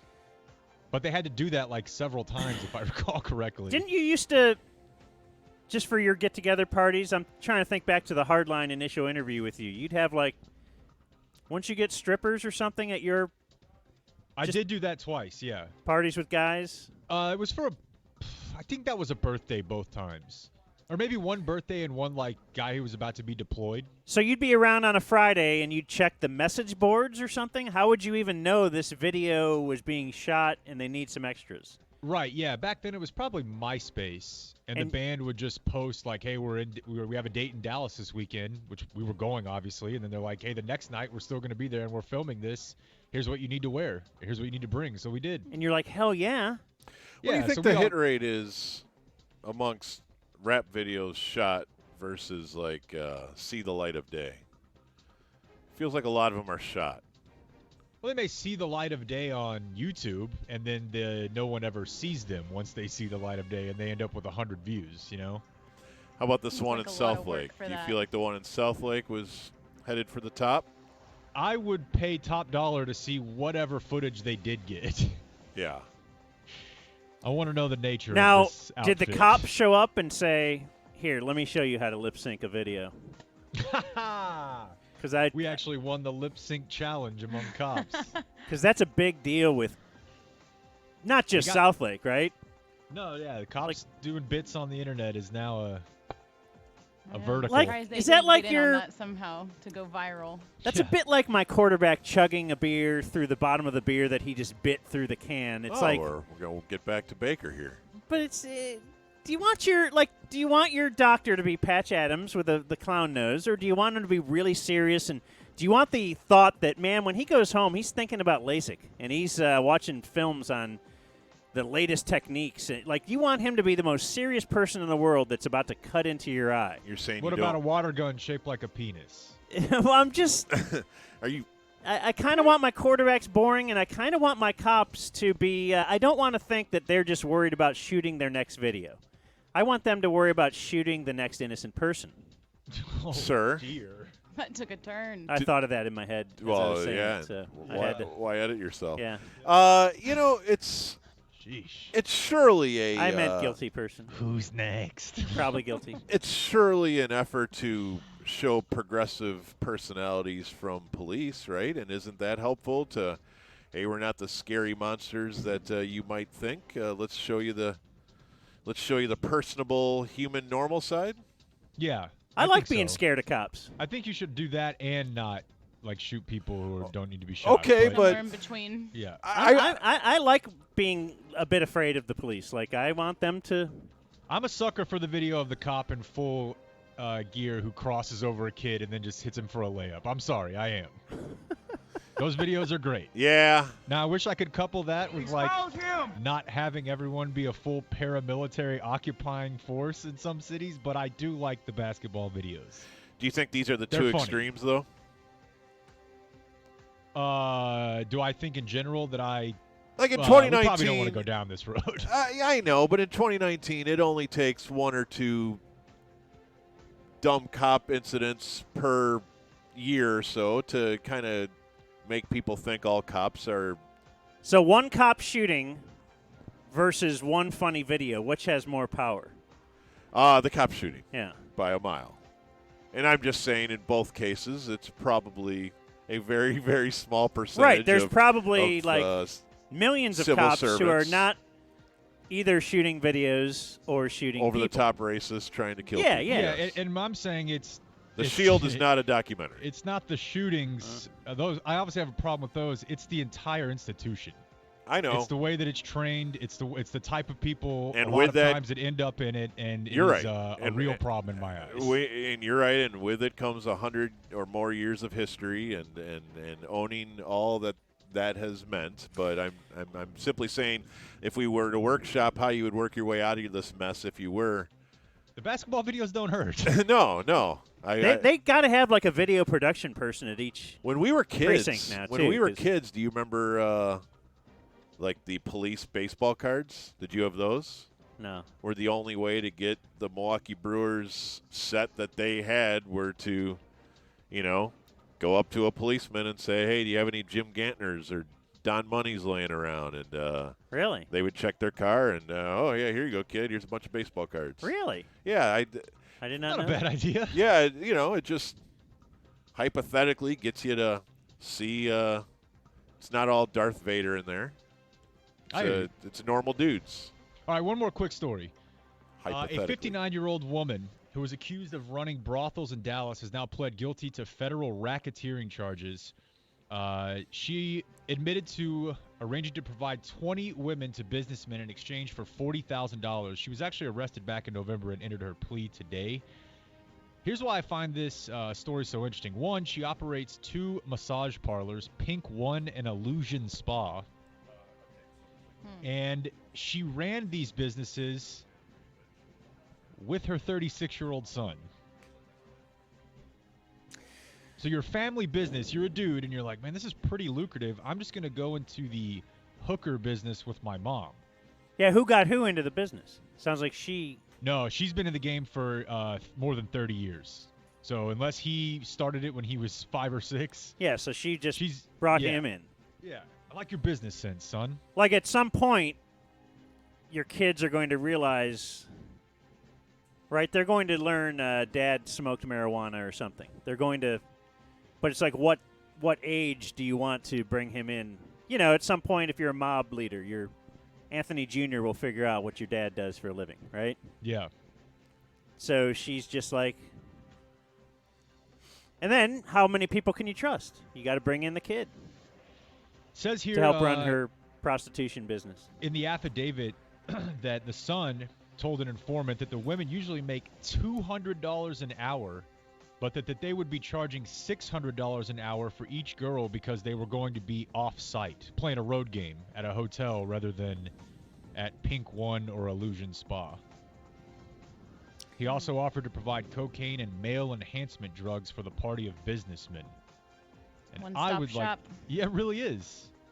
I'd like to know what businessmen.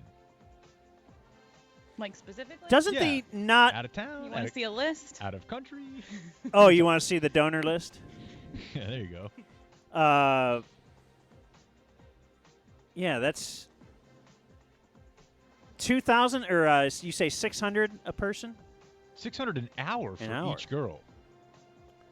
That's what they charged, or that's what the girl didn't get that, did And they? then they have that's to true. That's also probably- provide the blue the girl's pill. probably getting not even half that. Yeah. Got to pay her agent. But because the reason you give them the blue pill is because then you can keep running the clock, you can keep Yeah, but- billing hours. Like, what if the guy just said, "Look, I got low T. What if I just don't spend $600 an hour and do this right now and don't take a blue pill? Like, isn't that cool? I could accomplish something. I could cure cancer." No. What are you saying? I'm just saying, embrace your low T. Embrace the fact that you can't. Oh, okay, yeah. So you're basically saying don't go to prostitutes? Well, no, yeah. I If you're agree of with that that. age that you need a blue pill just to get it fired up for an hour, like just say, all right, I'm not going to do it. I can't get it fired up. Nature is telling me not to do it.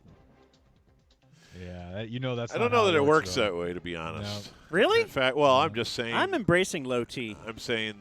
I have no desire, Well, and I'm cool.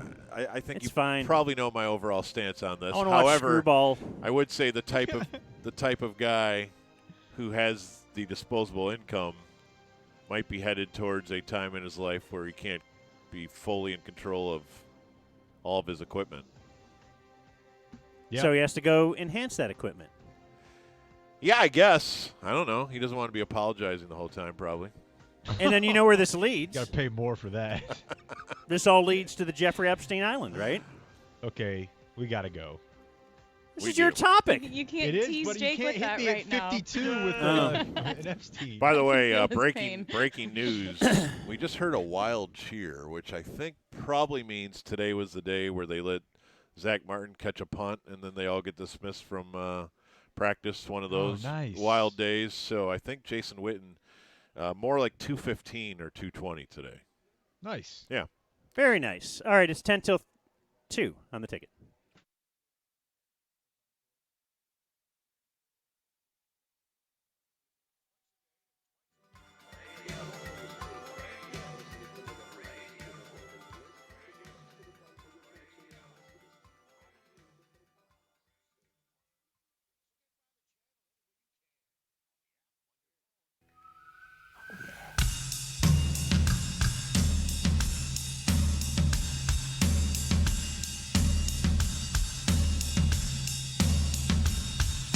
Maybe I don't really wanna know how you got and grows, 'cause I just wanna fly. Lately, did you ever feel the pain in the morning rain as it soaks you to the bone? Maybe I just wanna fly, wanna live but don't wanna die. Maybe I just wanna breathe. Maybe I just don't believe. Maybe you're the same as me. We see things I'll never see. You and I are gonna live forever. I said maybe I don't really wanna know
1310 and 96.7 FM, The Ticket.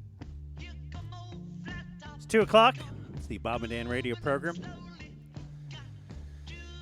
We are in our tent at Cowboys training camp. Cowboys are practicing now. What am I supposed to do without you tomorrow? I don't know. What are you doing? What's your plan?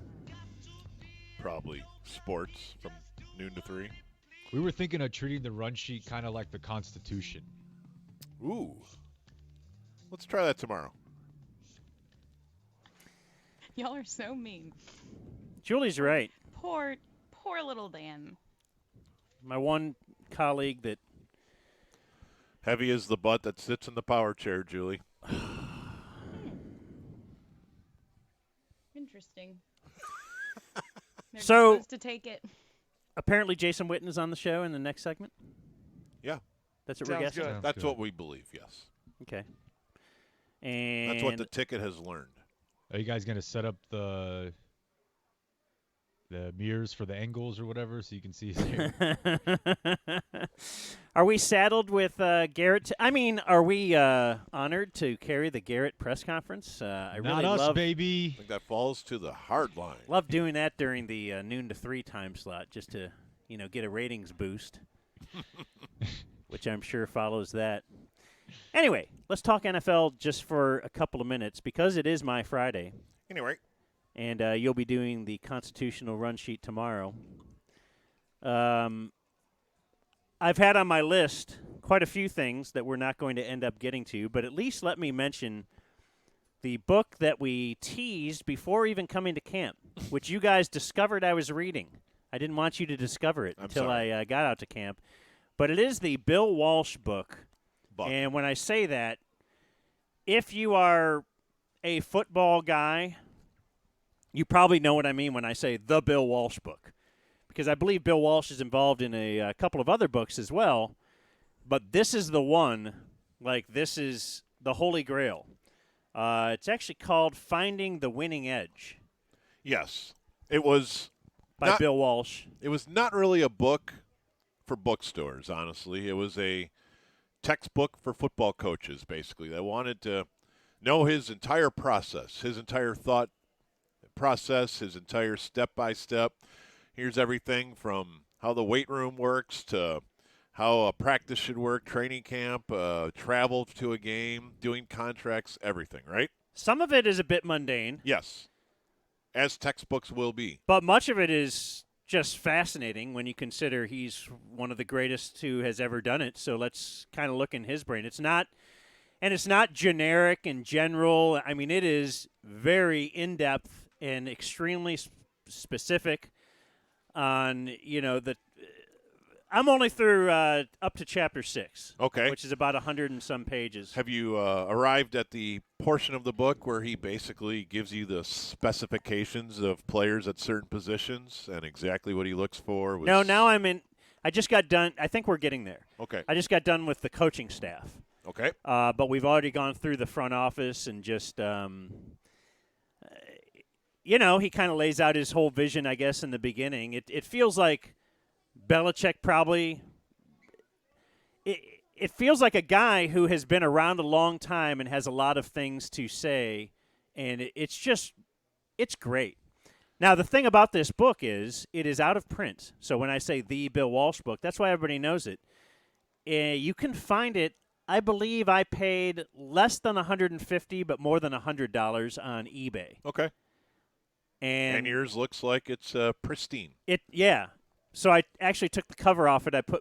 Went to YouTube and figured out how to make a paper bag cover. It looks like a grocery bag book cover. Yeah. Look at that. You ever do that in grade school? I guess I might have, but I wanted to protect the book, and I don't know why. So I have a lot of things marked, and I write them in my phone, but then I've been resistant to highlighting because I've never owned a $150 book before. That's interesting. But I'm Same. not going to get rid of the book. Right. I'm not going to read it and then get my $100 back, I don't think. I like the book, and I want to kind of keep it. So I should just highlight it up, right? Well, maybe. I should bend the pages. I should write, but mine feels brand new. You'll see what I did here, which is I did a iPhone notes, and then I would take pictures of passages that I would want to highlight, and then I laid them out chronologically and with each chapter. And here are the things. So you can go back and reference it yes, that way? here are my notes on the show. Now I assume I have to keep my iPhone notes available for the rest of time. But yeah, I felt weird highlighting the book as well because I think I paid twice what you did. But so I might stop this madness of not highlighting it. Like, why not? It's mine, and I'm going to keep it. I don't know. Well, I'm Give it to my happy you like grandchildren, it, but because in coaches' circles, this is spoken about with great reference. There's another book similar to this, but way older, written by Bill Belichick's dad. Oh, really? I think Steve Belichick, Stephen Belichick, Muser's guest, which is the guide to football scouting. But it was You wanna written. Talk arcane. Yeah, it was written in like 1960, back when the forward pass was a trick play, and I bought it and I tried to enjoy it, and it was just different. It was a different sport. Too long ago. Whereas the Bill Walsh book still feels like we're at least speaking a similar language.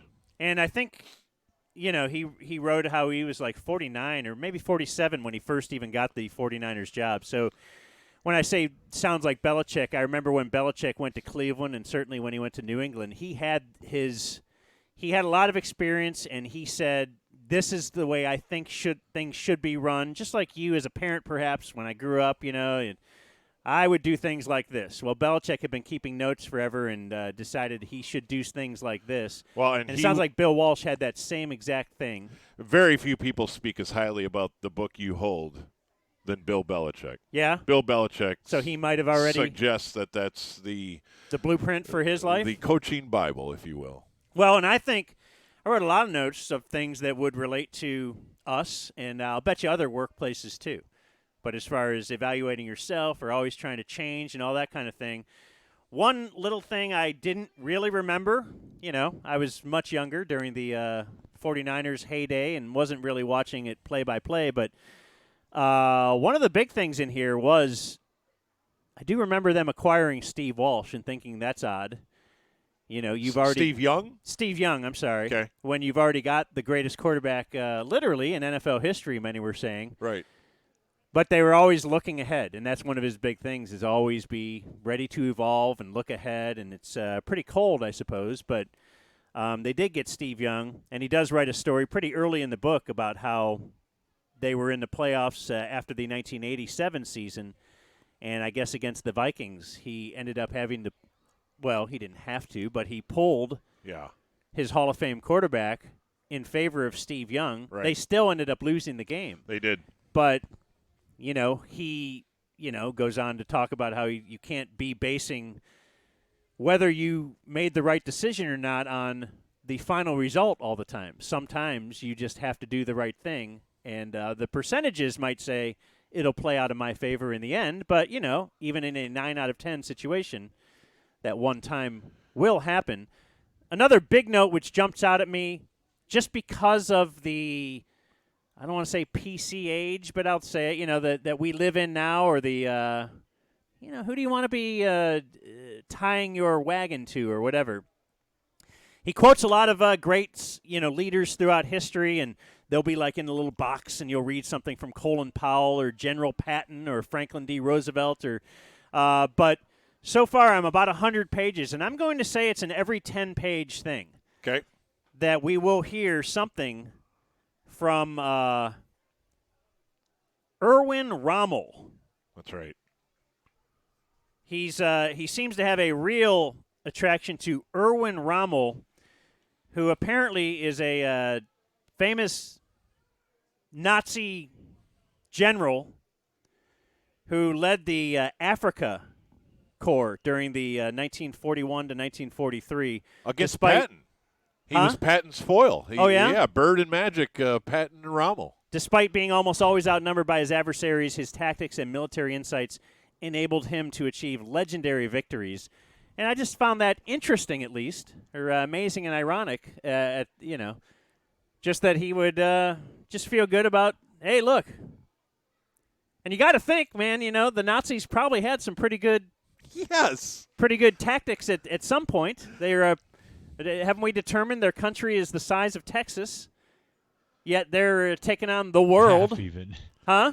Half even. Half the size of Texas. I mean, people quote like Sun Tzu. Do you think he was a real, like he was No, but following that's the Geneva that's, Conventions? That's in vogue.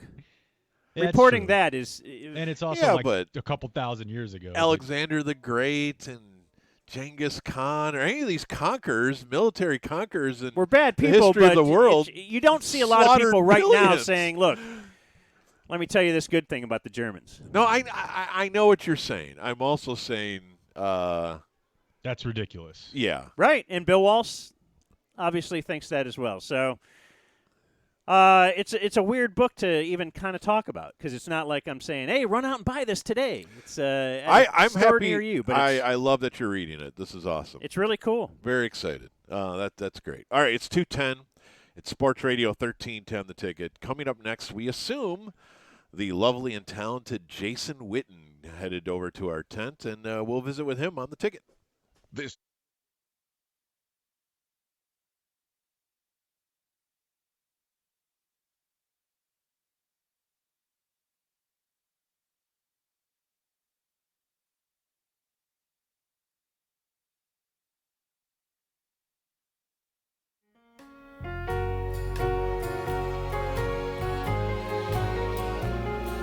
My baby makes me proud. Lord, don't she make me proud. She never makes a scene by hanging all over me in a crowd. 'Cause people like to talk. Lord, don't they love to talk. But when they turn out the lights, I know she'll be leaving with me. And when we get behind closed doors, then she lets her hair hang down, and she makes me glad that I'm a man. Oh, no one knows what goes on behind closed doors.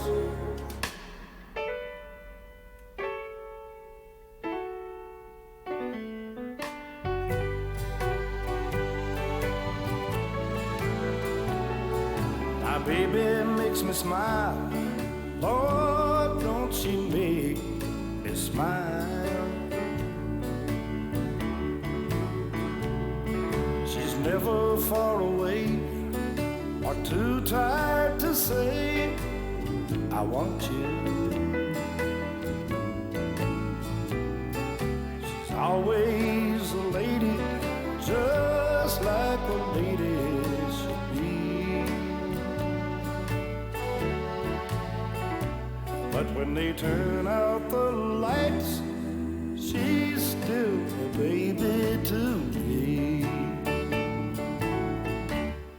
'Cause when we get behind closed doors, then she lets her hair hang down, and she makes me glad that I'm a man. Oh, no one knows what goes on behind closed doors. Behind closed doors.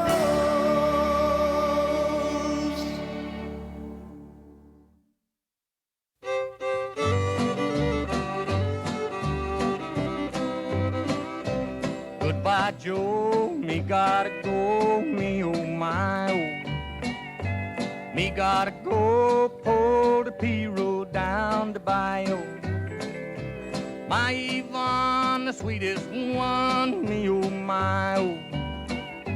Son of a gun, we'll have big fun on the bayou.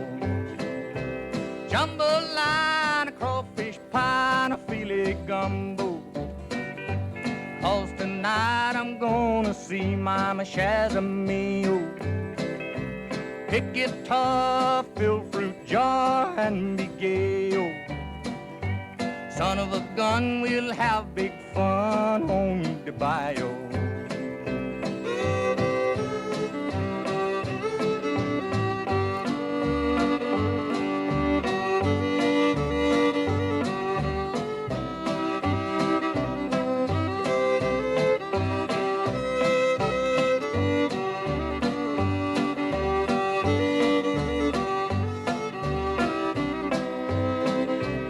Tippy doors, the fountain knows the place is buzzing.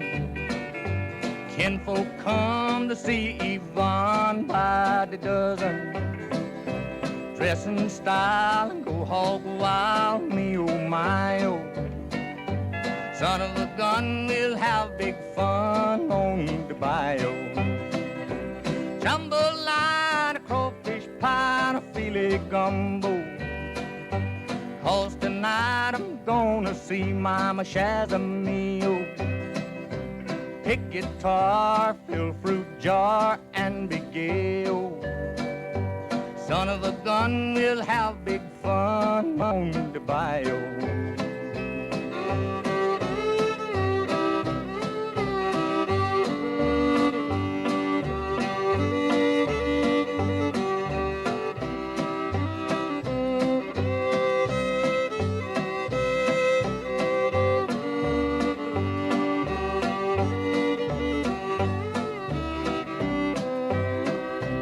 Jambalaya, a crawfish pie, and a filet gumbo.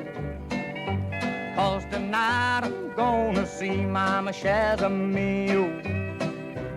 Pick guitar, fill fruit jar, and be gay. Oh, son of a gun, we'll have big fun on the bayou.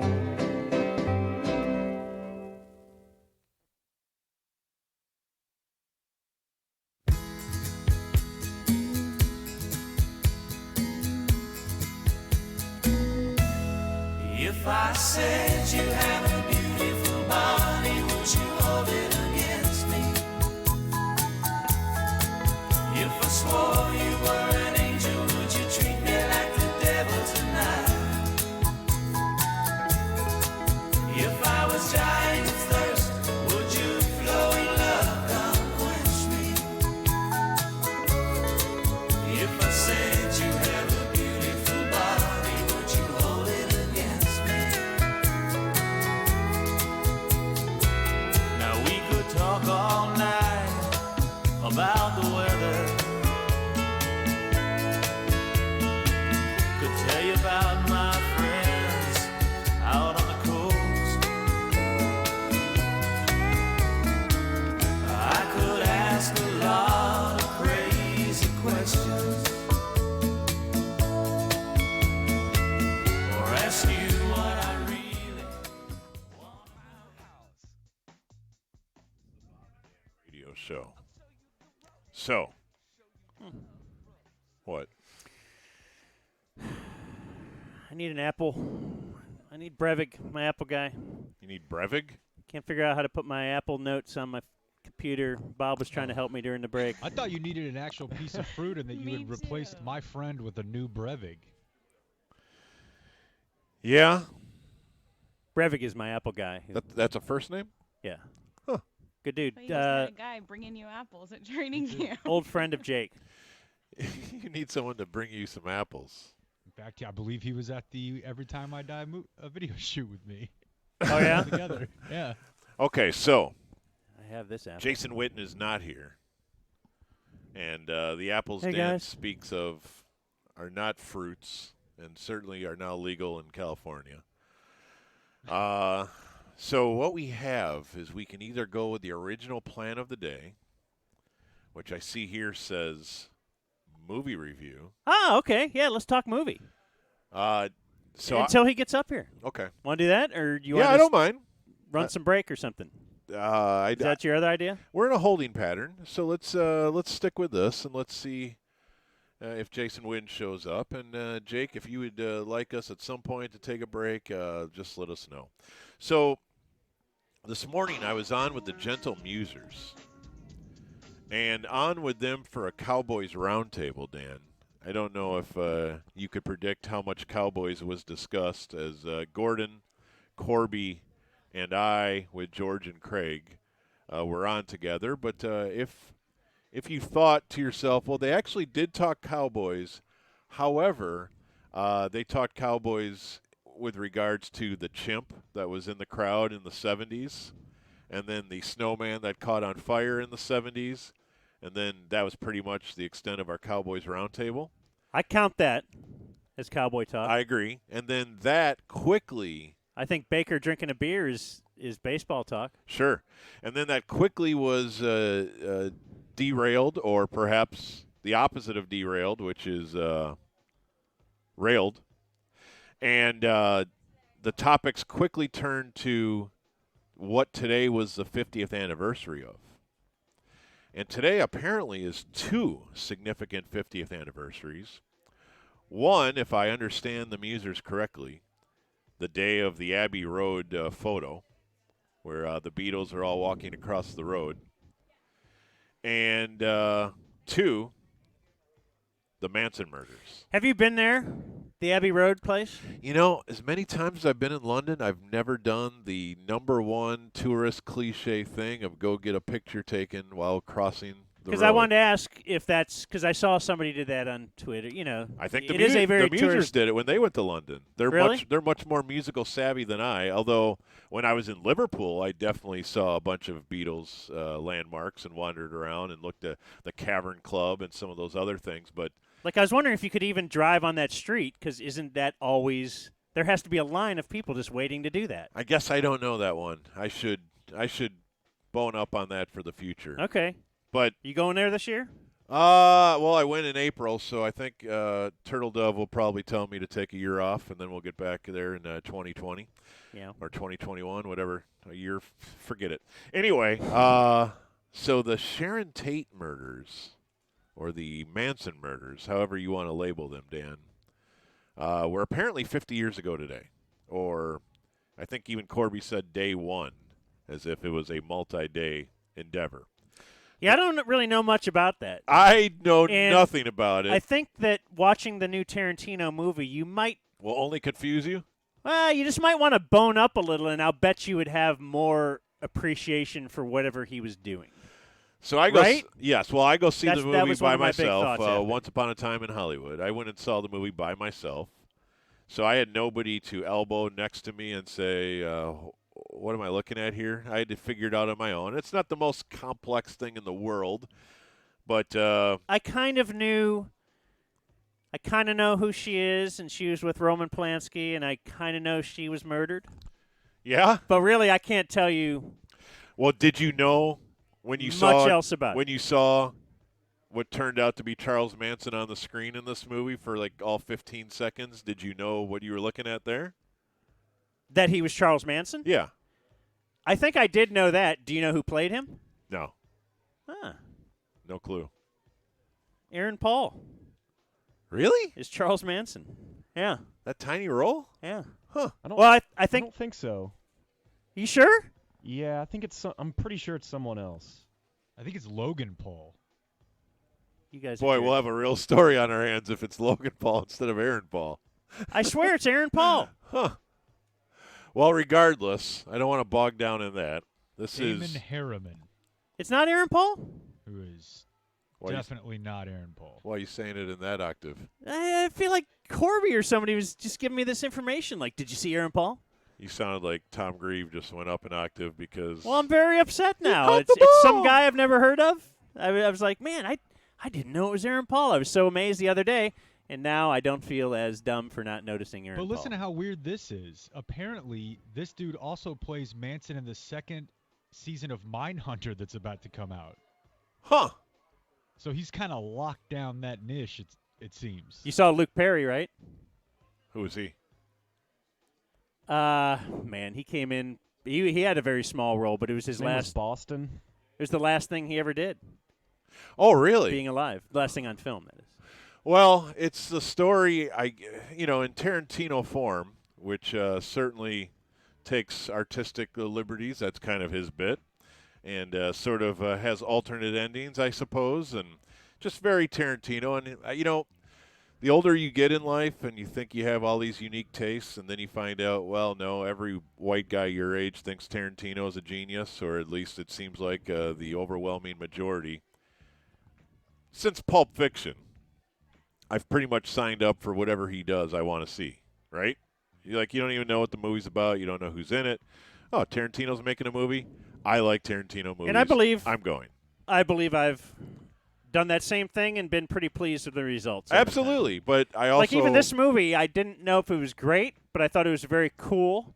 Yes. And his attention to Brad detail, Pitt's pretty awesome. his obsession of things, it's all very cool. And Who else was in it? Brad Pitt and DiCaprio. oh yeah, love Yeah. me some Leo. I love those guys. I thought it was very cool.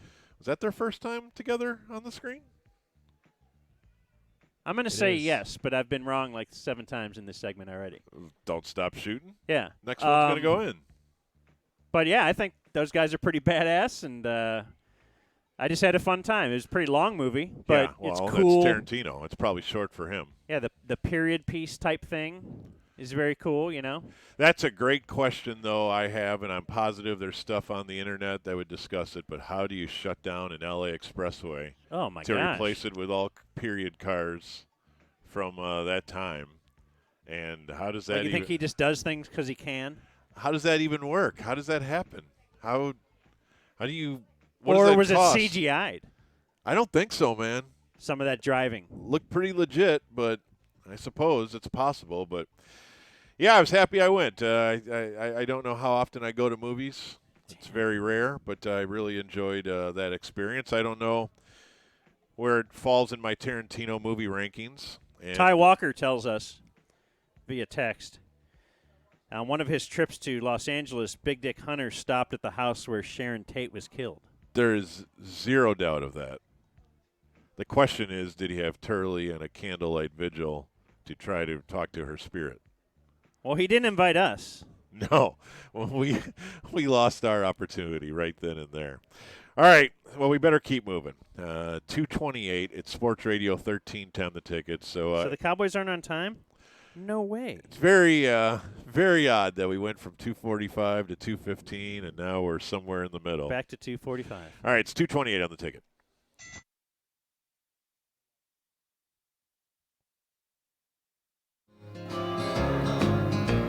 Well, Daddy said he drank a lot, but I could never understand.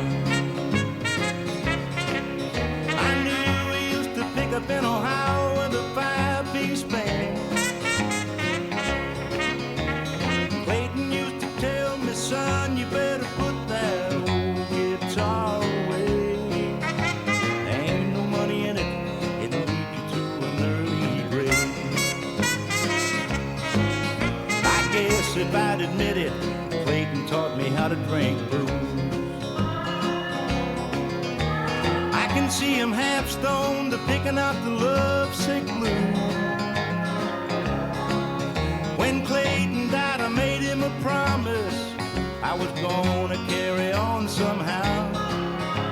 I'd give $100 if he could only see me now. I remember the year that Clayton Delaney died. Nobody ever knew it, but I went out in the woods and I cried. While I know there's a lot of big preachers that know a lot more than I do, but it could be that the good Lord likes a little picking too. Yeah, I remember the year that Clayton Delaney died.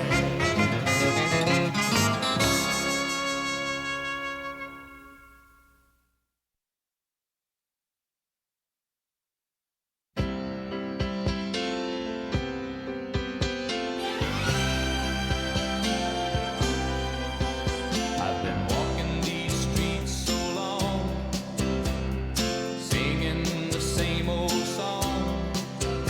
I know every crack in these dirty sidewalks of Broadway, where hustle's the name of the game,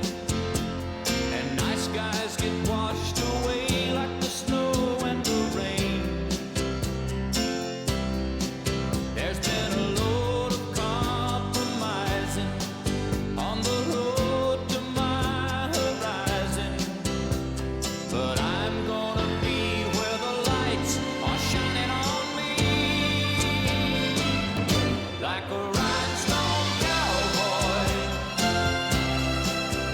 riding out on a horse in a star-spangled rodeo,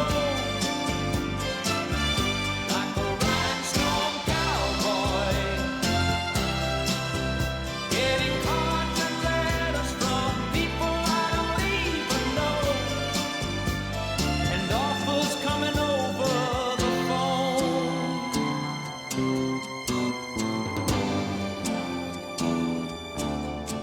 Well, I really don't mind the rain, and the smile can hide all the pain, but you're down when you're riding the train that's taking the long way.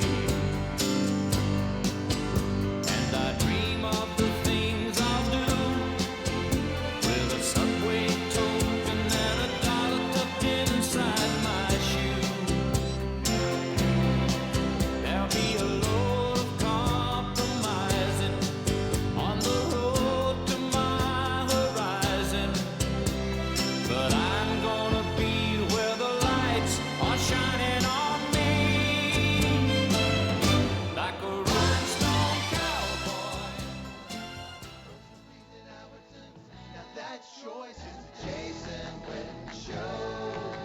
Remember this? Oh, yeah.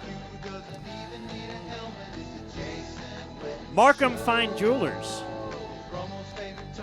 Bring us all our Cowboy guests throughout training camp, including this one. And it is Jason Witten, one of the newest Dallas Cowboys, right? I am. You're not one of the longest tenured guys anymore. No, I'm not. What's Sean Lee's warm-up song? What does that consist of? It's pretty short. Oh, yeah? We never had an official one made, but if you want to I think it's just fire off Tenacious a little D. of it. Yeah, I think so. Yeah, yours was very well crafted. But again, you were on with us for like a decade. Yeah, that's right. Yeah.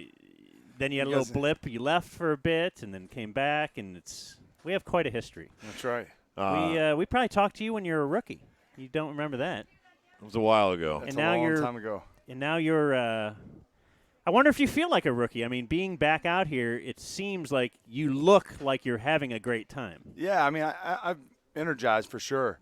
I think you bring a different perspective having that year off. Certainly, I think that's some new energy. Being at this point in your career, you kind of appreciate the grind probably more so than a guy in his second, third, fourth year. That's all part of this role for me. And I also feel good. I mean, I've said it a number of times this year, but, coming back wasn't just like, okay, look, wasn't great on Monday Night Football, go back, that's kind of all you know. I felt like there was still some meat on the bone, and it was a unique opportunity. You make that decision a year ago, felt like what an opportunity to stay around the game, and then you realize, man, winning and losing matters, competing matters, going through that, and while you can, you want to go out there and do it. So worked really hard to get myself back. I know what it takes to play this position at a high level. And I feel pretty confident I can help this team win some games. Yeah, okay. That was my first question is how do you self-critique? Because you don't get to be as great as you are throughout the years without having a very high bar for yourself. And I've definitely seen guys in a similar spot in all sorts of sports that say, I'm going to go back and try it again. They get there for 2 weeks. They're like, this isn't even close to what I'm capable of. Right. I'm not doing this. And I don't get that sense at all from you. Which is a great positive self-review, I'm guessing, that you feel pretty good out there. Yeah, I think I always felt like that was a strength of mine, was being able to evaluate myself. And it's tricky because when you're evaluating yourself, it's not apples to apples when the offense changes, right? I mean, we were getting 11 personnel, pass the ball down the field, a lot of spread offense, DeMarco Murray, and that's the way we played early on. Well, then we become this load the box, inside tight zone, double teams across the board, except the tight ends on a one-on-one block against defensive ends. Then it's run actions behind that. So it's a lot of times you're staying in, and, yeah, you get some opportunities on some stick routes and an option route here and there, and things change. And so evaluating yourself on any tight end living in a world where he's blocking the defensive end one-on-one and run action, play action, and then the run game, I don't care if you're 24 years old. It's hard to find. You study a lot of tape. It's hard to find tight ends to do that. It's rare. So some of that is, okay, is it just a tough matchup? or is it, are you getting old? Yeah. You know, and I tried to evaluate that as much as I could because the offense transitioned from thinking back to 07, 08 to what it was in 15, 16, 17. So, you know, I feel confident I can do it. The things that I look at, I was always able to kind of say, hey, can I transition out of the cuts, understanding coverage, getting there, and still being productive as a receiver, you know? And fortunately, I play a position where, you know, it's not a position of speed. You don't have to just – you're not running clear out 9 routes all the time. And understanding that, you know? I mean, I tell people all the time, I mean, the fastest tight end I know, and I feel like I studied the position a lot, was Vernon Davis, you know? And how many seam balls did he just catch because he outran everybody? Right. I bet I can count them on one hand. You know, it's just not the position. And so when you understand that, now that's not a narrative for old guys can, you know, this is a young man's game. So you got to fight that. And when I came back, I felt like, all right, quickening it up, understand the things that you need to get better at that you're fighting off, and don't worry about how many plays it is and all that kind of stuff. Just get back to that level that you can play at. And so I felt confident. I do feel confident 2-3 weeks into, you know, this all season, and then now into camp 1 week, like, hey, I can play at the level I expect to play. Yeah. So you had a really unique opportunity last year with TV, but part of that, and we've talked about that back in the spring, but one thing we didn't talk about was you had a chance to observe the Cowboys from afar. You had a chance to sort of treat them like you did other teams and say, I like this about the way they go. I don't care about this. I wish they would change this. Now you're back inserted. The offense is new. Did you think the offense needed to change when you were on the outside? Did you feel like it sort of ran its course and some freshness is helpful moving forward? You know, I think I'm trying to trick you. Yeah, I mean, no, I'm not. That's a hard answer because I liked Scott. Yeah, you know, it's not Scott about that. was competitive and had a good way about him. And you know, look, you know, he won the division 3 out of 5 years. You know, when he was calling plays, and 1 year his quarterback was out. You know, in 15. Yeah. The other year was 9-7. So not all bad. You know what I mean? For sure. There's legendary people that played in this organization. You know, it needs to blow up. You know what I mean? Well, you win division 3 out of 5 years. You know, it's pretty damn good in this CBA and this league that we play in now of free agency. There's 8 to 10 plays in a game that are defining moments in the game. And all of us get bogged down on what that stat says and what that did, and we get in the weeds of watching film and thinking we know what the hell's going on. And if we just kind of take a 30,000-foot view and say, damn, that was a great play call Sean McVay just made. It changed the game. It changed field position. It changed the game. And I think that's what this offense needs. And it's hard. When do you call it? Because you have your identity. You want to run the ball. Give it to Zeke. We lived in a situation where sometimes it's like, just hand it off, you know? Right. And because we passed it too much. And I do think there's defining moments in games where you have to stay aggressive, you know, and you can't just expect the ordinary things to kind of get you through. And I think this offense, that's the wrinkle that Kellen brings. You know, I mean, I think there's been a lot of talk of new coordinator. He doesn't have tendencies. Really what that's talking about is people are they don't know what to expect of what he's doing. It's those 8 to 10 plays you're really talking about. Yes. Where coordinators say, okay, if he gets in 13, he's going to run this tight zone. Well, maybe not.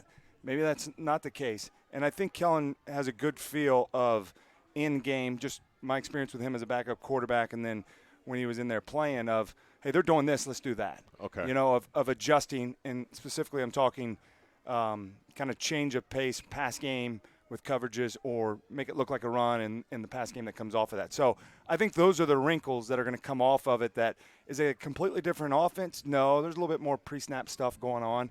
A lot of it's the same, but there are a handful of plays that you're saying, okay, we're going to try to attack differently than maybe we did in the past. So I would guess as a player you would spend more time watching other defenses and how you're going to attack them.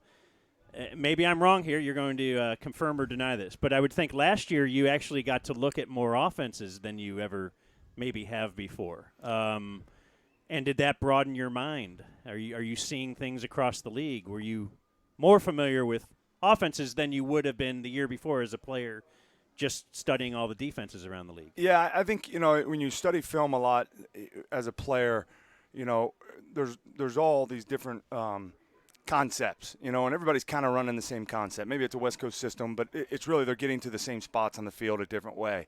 I think when I was able to pull back, the perspective that I bring is you really are able to kind of take a deep dive on trends in the league.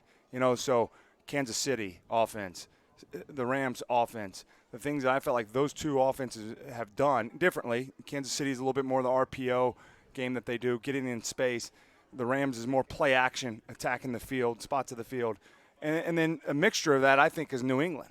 They'll run it 50 times if they feel that way. They'll throw it 50 times. They really do each week kind of change their identity. So, I think you were able to kind of see those trends, follow them. I was able to see them early, like Chicago, and like, man, I kind of like that offense, what they're doing. I didn't know if they're going to be any good, and then as it unfolds, you're like, okay, that really worked, and so I think you're just able to take a deeper dive on the trends of the league, specifically offensively, and how teams are trying to approach, where I learned a lot from that standpoint, not just studying a play or a scheme or defender.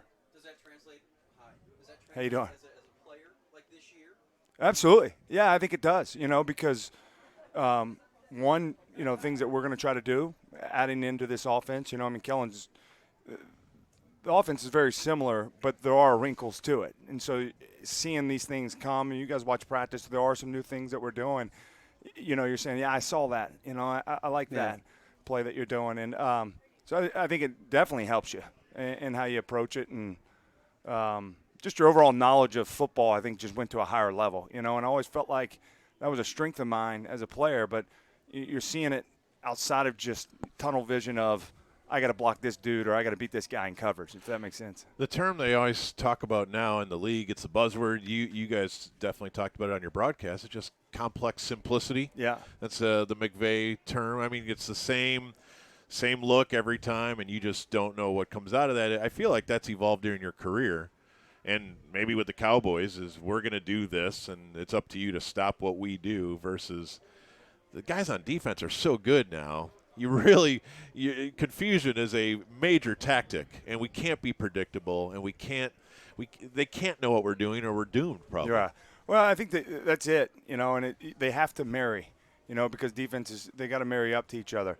The Rams do a lot of theirs out of 11 personnel. Almost all of it. Yeah. And ours was, we're really a kind of a two-back, whether it's a tight end or the fullback. So when you go into your pass game, it's really two-man routes, whereas they're getting potentially four guys out, and so there's just much more options for them in that system of being at 11 personnel. Do we have that? Yeah, but we also marry it up together. So, I think what's important for this team, specifically offense, is like you have all this in right now. You're 10, 12 days into camp. Where does it evolve? After you get through these couple preseason games, and that's why Kellen's been good of, all right, now it all tightens up.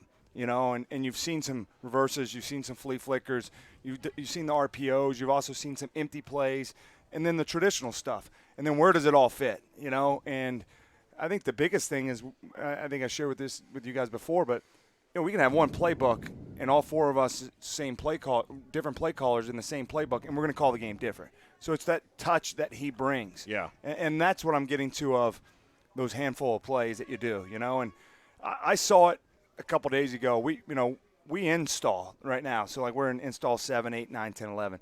It's always tricky because I think when you come back as a player, it's like, well, dang, they're doing this. We need to do that, But you're also on install. Like, we wouldn't run that if they were going to run that front or that coverage, And then we got in the red zone, and we're doing like a 7-on-7 period like a week ago, and they played red 2, which is kind of the Rod Marinelli school of thought, and Chris Richard. And it's basically a 7-man drop, potentially 8-man drop, and it's all spots. So Dak's kind of scrambling around on a 7-on-7. You're trying to find spots. We came back the next time, and we had a few ads. I mean, we kind of game planned them, if you will, right? Which was nice. It's like, all right, I got a feel for that. We had some success doing that, and so I think that's the feel that Kellen has with this offense and things that he wants to get to. We'll see how it plays out. Could you replicate the buzz at all from playing in the booth? Like, did you ever come close, like the Kansas City game, the Rams game? Yeah. Did you get to a point where you're like, God, this is like, feel that buzz again? Oh, for sure. Yeah, I mean, I think that was the best part of calling the game is, when you had like a really good game and you could feel the environment, Yeah. Felt like that was my best games, and I remember my first game I called was the Raiders and the Rams. It was return of Chucky out there in Oakland. And, like, in the fourth quarter, it's like 33-16 or something. And I remember the producer like tapping in, and he's like, "Hey, now keep the energy up. We got to go all the way down to 0-0." Because in my mind, it's like, this game's over. You know what I mean? Like, Take a knee. Yeah, let's get out of here, And you got to catch yourself, I mean, you got to, all right, I get it. I understand what he's saying. He was right on, too. But you for just put sure, the headset down, go grab a hot dog, and walk away with 10 minutes left. and it's a great career.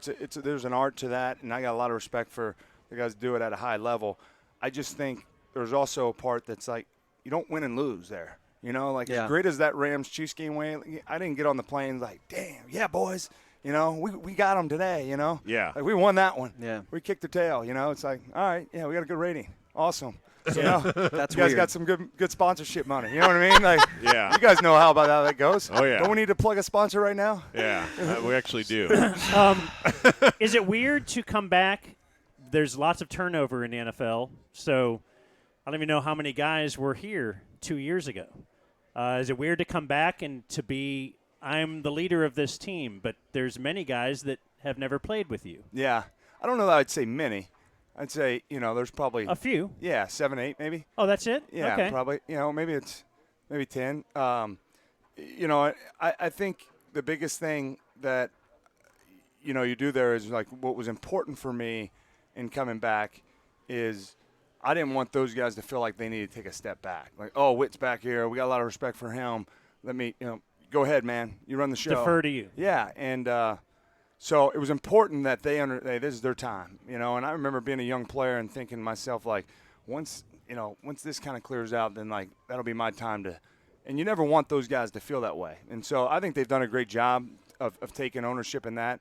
You defer a lot of it. Kind of happens naturally, and then you're still yourself. There's critical times where, hey, we're sucking it up right now, guys. Let's go. Pick it up. We got to go to another level. And so that naturally happens. That's been kind of a fairly easy transition. And, going back to 16 and 17, I think early on I always tried to, and we as the veteran leaders, tried to empower Dak because he had all those traits, and now fast forward 3 years. I mean, this is his football team.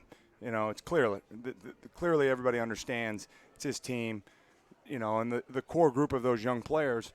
But I think what's neat is they like having that part of the big brother of Sean, myself, some of those other guys of, hey, man, what do you think about this situation? How should we handle that? So that's been kind of the good part of the locker room. I think that's been an easy transition back into it. And for the guys that don't know, you just go be yourself and just like a new teammate, I mean, Randall Cobb's a veteran player, but we don't know each other, Yeah. and so you just build that relationship like you do any other relationship. Do you have to tell them to coach you normal? I mean, when you walk around Cowboy Land, people, oh, that's Jason freaking Witten. I mean, Yeah. do you have to tell them not to coach you differently? Or Oh, yeah. I mean, that was early on I told, in my first meeting back with, Kellen and then, of course, with Nussmeier is like, hey, listen, this is my age.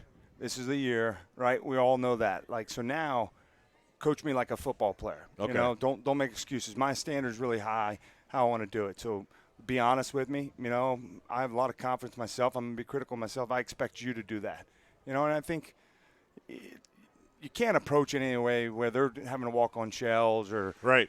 Communicate differently to you. It's like, I want honest feedback. And, I told Coach Garrett, it's like, what is it, Tiger's coach back in the day? Tiger was it Butch Harmon? Butch Harmon, yeah. Butch Harmon. It's like similar to that. Tiger going back and seeing him. Like, I mean, Jason see me every play for 13 years, and so he and I have had communication of like, talk to me. If it doesn't look like it usually looks, let me know. If there's things that are looking good, talk to me. And so, of course, we got great dialogue. I mean, this is his going back 07, his system at the core of it, of what he brought in. So, good communication. You got to keep it open, and all the other stuff of how many plays and all that. I feel like it'll work itself out fairly easy. Awesome. Well, Joe's looking at his watch. Appreciate your Joe time, is? man. That means time to go. He's got You guys going to have me on every once in a while in the season? I mean, I know we got Only the Sean Lee thing. No, but you're can I- banned. Can I call in, just check only in? if Dude. you would agree to do so. We would love that. No, you can't. You absolutely can't. Yeah, Here, have a free T-shirt. I appreciate that. You like that, How was Flex? the summer, guys? It was great. How about you? Did you go anywhere? I was around Dallas. Took the family to the beach and No actually, England? No England. No. Okay. No. What did you And, say? You're no, going to point to him. no, Actually, no what? Cabo or anything like that. Are they still there? Yeah. I missed you at the beach. Are they still down there? No, I didn't see it down there this summer. Cabo is our punchline. You're not allowed to use it. Yeah. That's what we say. Yeah. You know what? I deserve that one. So you live and you learn, boys. You live and you learn. Thanks, man. Good to see you guys. Great seeing you. All right. Great catching up, All right, man. All right, it's 10 See you, till brother. 3. This is a ticket.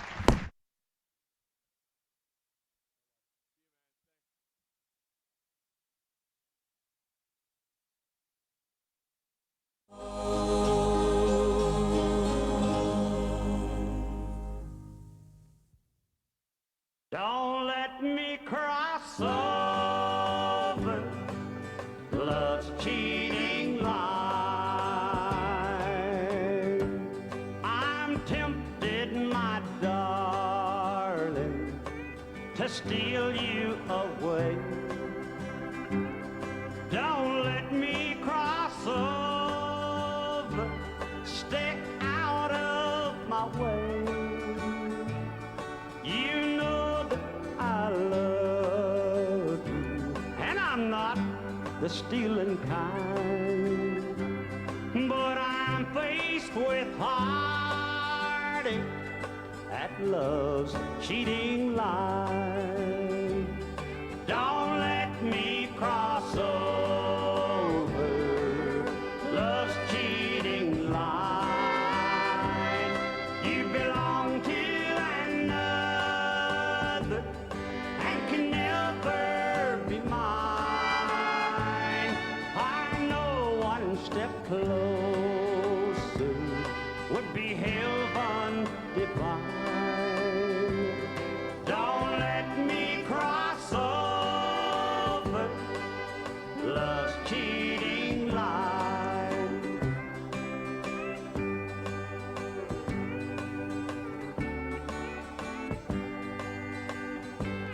I tried to forget you, but what else can I do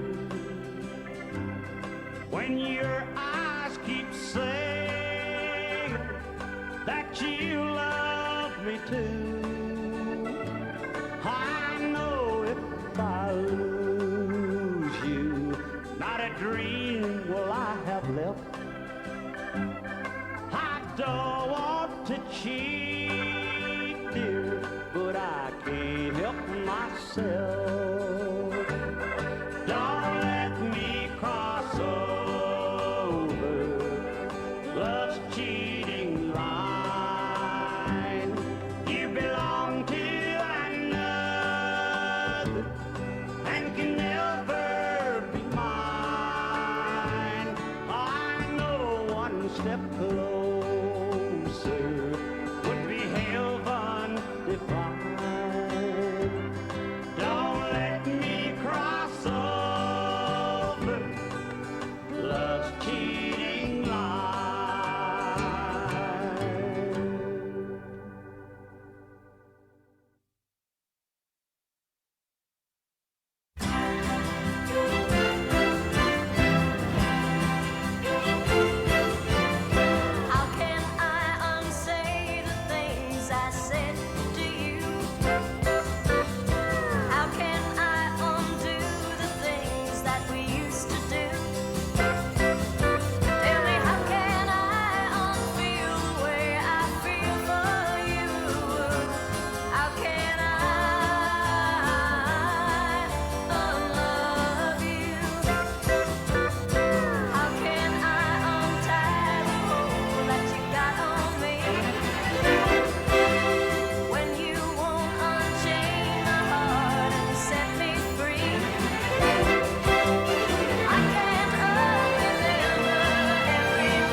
Put your sweet lips a little closer to the phone.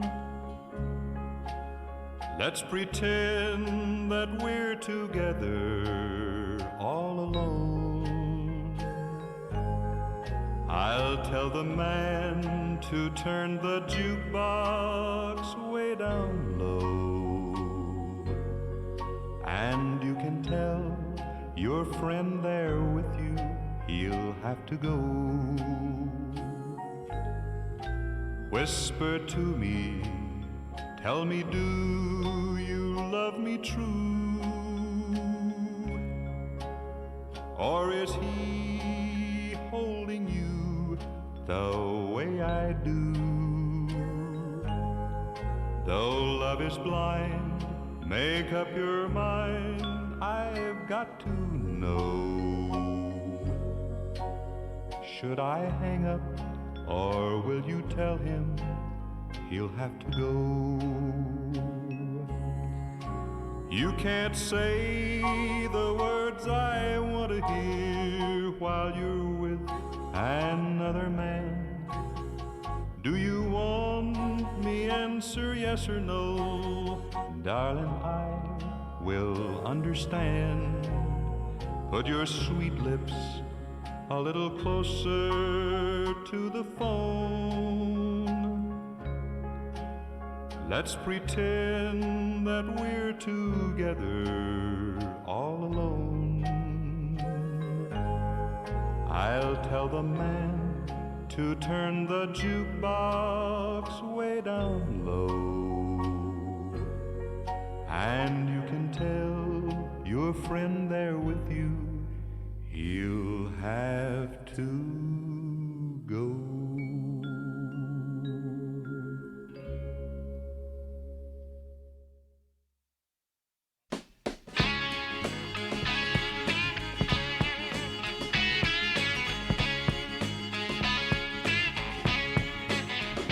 Hey, Louisiana woman, Mississippi man, we get together every time we can. The Mississippi River can't keep us apart. There's too much love in this Mississippi heart. Too much love in this Louisiana heart. See the alligator all waiting nearby. Sooner or later they know I'm gonna try. When she waved from the bank, don't you know I know it's a goodbye fishing line. See you while I go. With a Louisiana woman waiting on the other side, the Mississippi River don't look so wide. Louisiana woman, Mississippi man, we get together every time we can. The Mississippi River can't keep us apart. There's too much love in this Mississippi heart. Too much love in this Louisiana heart. Well, I thought I'd been left, but I never had till I was wrapped in the arms of a Mississippi man. When he holds me close, it feels almost like another hurricane just to rip the coast. If you can't come to me, I'm gonna go to him. That Mississippi River, Lord, I'm gonna swim. Hey, Louisiana woman, Mississippi man, we get together every time we can. The Mississippi River can't keep us apart. There's too much love in this Mississippi heart. Too much love in this Louisiana heart. Well, the Mississippi River, Lord, it's 1 mile wide, and I'm gonna get me to the other side. Mississippi man, I'm losing my mind. Gotta have your lovin' one more time. I'm gonna jump in the river, and here I go. Too bad, alligator, you swim too slow. Hey, Louisiana woman, Mississippi man, we get together every time we can. The Mississippi River can't keep us apart. There's too much love in this Mississippi heart. too much love in this Louisiana Oh, heart. there's too much love in this Mississippi heart. Too much love in this Louisiana heart. There's too much love in this Mississippi heart. Too much love in this Louisiana heart. There's too much love in this Mississippi heart.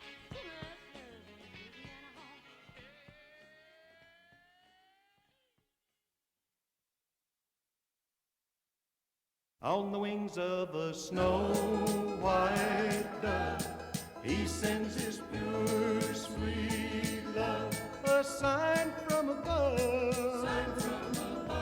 On the wings of a dove, when troubles surround.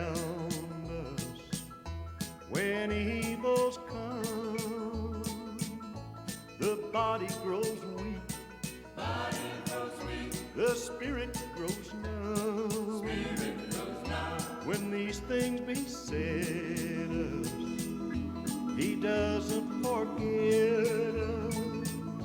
He sings down his love, on the wings of a dove, on the wings of a snow white dove. He sends his pure, sweet love, a sign from above, on the wings of a dove. When Noah had drifted on the flood many days, he searched for land. He searched for land in various ways. Troubles he had some, but wasn't forgotten. He sent him his love, on the wings of a dove, on the wings of a snow white dove. He sends his pure, sweet love, a sign from above, on the wings of a dove, on the wings of a snow white dove. He sends his pure, sweet love, a sign from above, on the wings of a dove, on the wings of a dove, on the wings of a dove.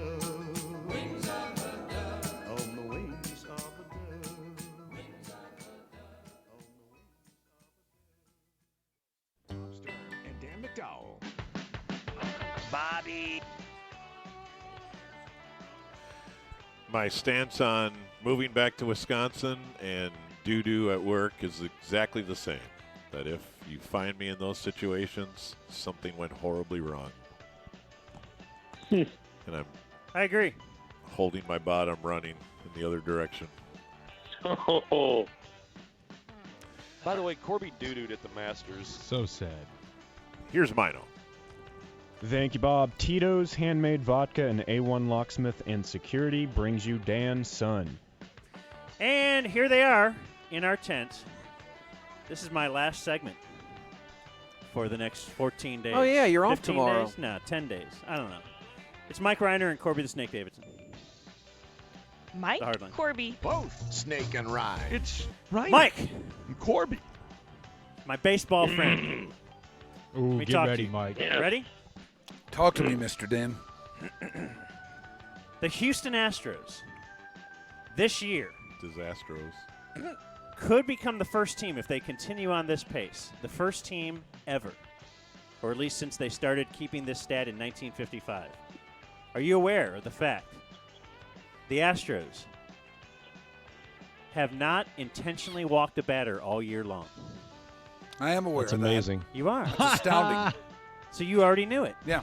And you find it incredible. Yes, it's astounding. And this is a form of we're looking at a shift in the tectonic plates of Major League Baseball right in front of it's happening. And guess what? What?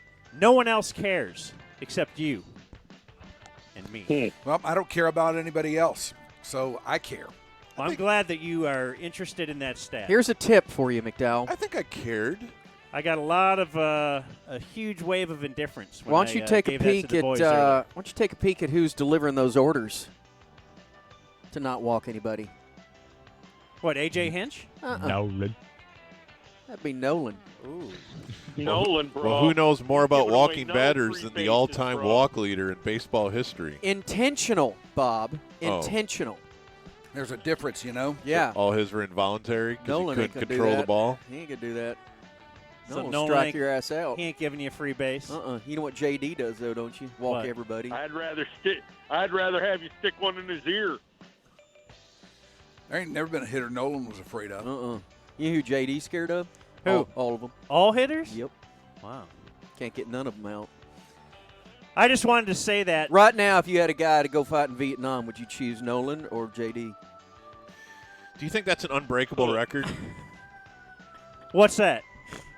Nolan has a 1,000 walk lead over everyone else who's ever played baseball. Because he wanted to, mainly. Right. And They a were 1,000 intentional. strikeout lead? What's his strikeout lead? Very significant. I don't have that in front of me, but it's very. It's good. I mean, I know it's quite a bit. What's good. his being a badass lead? Yeah. Million. You've reached 2,000 wins if you haven't got there already. Let's a million. let's go to career strikeouts, shall we? All right. Nolan's lead there is actually almost identical to his lead in the walk department, except percentage-wise it'd be much smaller. What is it?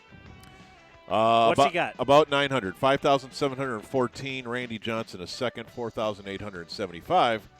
In career walks, he walked 2,795. That's hardly any. Steve Lefty Carlton is second in baseball history with 1,833. And you know what? 2,795, that's what you said? Why are you talking like that? It's almost British. You know what? He could have hit them all if he'd have wanted to. Yep. He could have hit them right in the head. Yep. Deal with it, Because he had JD. that kind of accuracy? The margin between 1 and 2 for most walks in baseball history is a little more than the margin between 2 and number 100. All right. These things interest me. All right. And that's Walk Talk. On your home for Walk Talk. Second I'll segment take it. today, right? On Walk Talk? On Walk Talk. Not Chalk Just one Talk. wall. On Walk Talk. That could be an interesting show. You break down So- every walk in Major League Baseball over the past week. So Robert Quinn is suspended, huh? For how long? You're just going to ignore that. 2 games. No, it's a horrible idea, and you know it. Oh, all right. He says it was for seizure medication. Yeah. It's well known that he's in the seizure game. There's the show is all the PED suspension excuses. Because Golden Tate's was a pretty good one.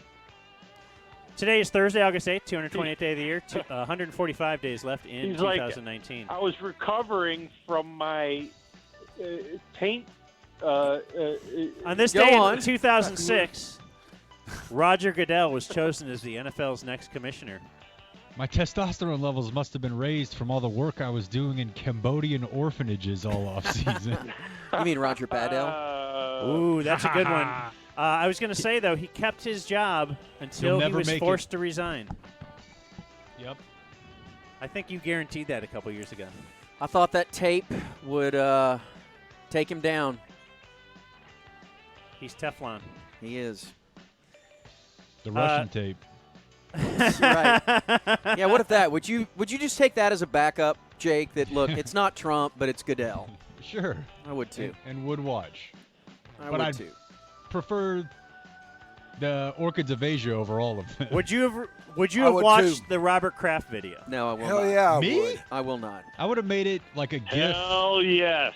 Yeah, of course. I want We'd no hear it in the part of open that. every day. I would have taken it to the Alamo Draft House. And had it right. Next I Thursday, wanna find out how to we're get showing the these Robert services Kraft on my video. phone. There's a special menu tonight. How fast does that sell out? Yes, would have had Oh, pad my thai God. in the video. What are you doing? You What? so corny, dogs. What? Mike. What? Just saying what over and over again. It's not gonna help get your you out of case. that. What'd I do? You didn't do anything. And Would they let you host a and for bum fight dessert- tonight, Jake? And for dessert, we have a happy ending. All I said Bum was fight- pad bum thai fights in the would be great. video. Brulee and What Yeah. kind of pie would they serve? What a random food item to select. Paul Some Day says simple it's his finger mom, foods? Judy Howard's birthday. Got to make a night out of it, don't you? Bill B says his That's wife, right. Ann B. With pad thai. Ooh, It's Ann her B. birthday. She's Ann B. 51. Davis. Is that her? Ann B. Did you Davis? enjoy a little pad thai? I don't think so, I but do she love would like pad to thai. hear about 4 pilots from Asiana Flight 214. And we have at Kevin the P1 and then at Big Really? Papa Brian, who are good P1s. That's from Ben Okay. Twookie. Ben. Sum Ting Wong. We to Oh, you mean Ben Twookie? Holy Fook and Bang Dang Ow. I'll tell you what, if you guys Maxwell let Garrett off the Okie? hook on the suspension in this press conference, I'm going to be pretty Is that why he disappointed walked away? in the hard line. They just found out too. Like, oh yeah, I bet. dealing with a Just seizure. found out about the suspension, you mean? Or about the whole Houston Astros walk deal? Well, Did they learn like an hour ago? Did they learn? Like, And he's then like, the "What?" report came out. He's like, not one intentional base on I ball? got That the sounds email like before. your first question. Yeah. Not one. All right, I'll ask that. You believe that, Dan? When did you No, find but I out? guess the stats Yeah. will You. indicate that You. more often than not, the double play ball will not be hit in today's game. You're trying to get that launch angle. You're Wait, lifting the ball. I hear you talking, but are you the big stats guy? Whoa. I don't know. Do we have anything in the archives which would indicate one of us is at this table? Or, you know. Elsewhere. On the ticket. So, feet up. Well, what are you Thumb going to up. do? It is time for thumb up. It is time. Most definitely time for thumb up. Well, we got that drop ready. You know what? I say thumb up to Golden Saints. Ooh, look at that. Duke Johnson got traded, Bob. Call me when Duke Silver gets traded. What are you reading yesterday's news, Corby? Who's the best Duke? Look, I'm not all over the Browns like you. Who's the greatest Duke of all? I Snyder? love you, Bob. Thank you, thank you. Is Duke Snyder the best I don't Duke? know. There must be a Duke in porn. What about In John sports. Wayne? Yeah, come on. Not You- the Duke. I mean you in just, sports. You just said the best Duke of all time. The Duke, But John Wayne could have been the best Duke in sports. the best Duke in sports. What about the song Snyder? Dookie in My Pants by the Monsters? Yeah, what about that? We're the Blue Devils and all this. Yeah. Ooh, Cooper Duke. shut up. Cooper. I like Cooper humor. Yeah, I do too. Is that a porn guy? 3 days in a row. That's all I Bo got. Duke. No, Cooper Manning. Ooh, Ty's The third got Manning. something. Well, anyway. Well, You want to do birthdays and stuff? Ken Dryden, Dustin I Hoffman, think there Frank is- We Howard. gotta go, so. Dustin I think Hoffman. there might gotta be do like a TV Duke today? mixed Yeah. I thought we're program going or right to something. Garrett. He's kind of Oh, walking okay. up, so you got Remember to. when Dustin Hoffman got Me Too'd over what he told that girl on a set 20 years ago? Yeah. What was that? what is kind of walking? I'm a big stats guy. Found it.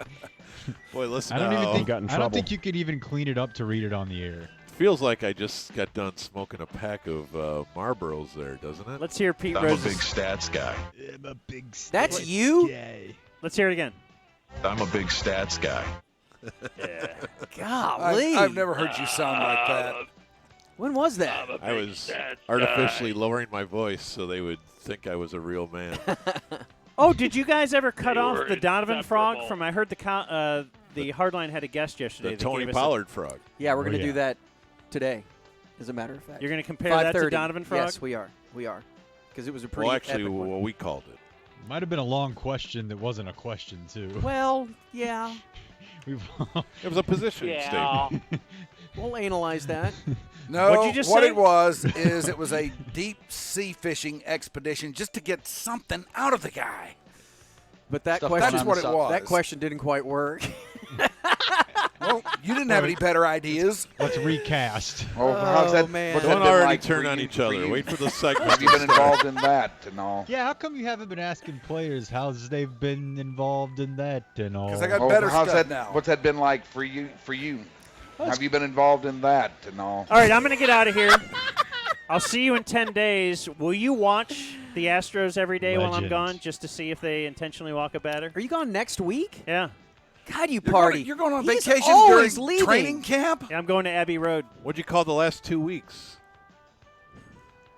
Hard work, bro. Oh, yeah. Good point. I've been slaving over a hot Enco. Getting you Hard Knocks audio. I'm a big stats guy. Golly, that's amazing. Put that against Pete Rose's sister. Stats guy. I'm a big Talk about stats perform- guy. All right. Back off. Check him for performance-enhancing supplements. Are we going? Yeah, we're Oh, it going. says here Ken Okay. Dryden won 5 Vazinas. All right. Really? The Well, yeah. Vizida Trophy? Wouldn't that be great? Apparently vacation hasn't started. Heard Maryland Chambers won a couple, too.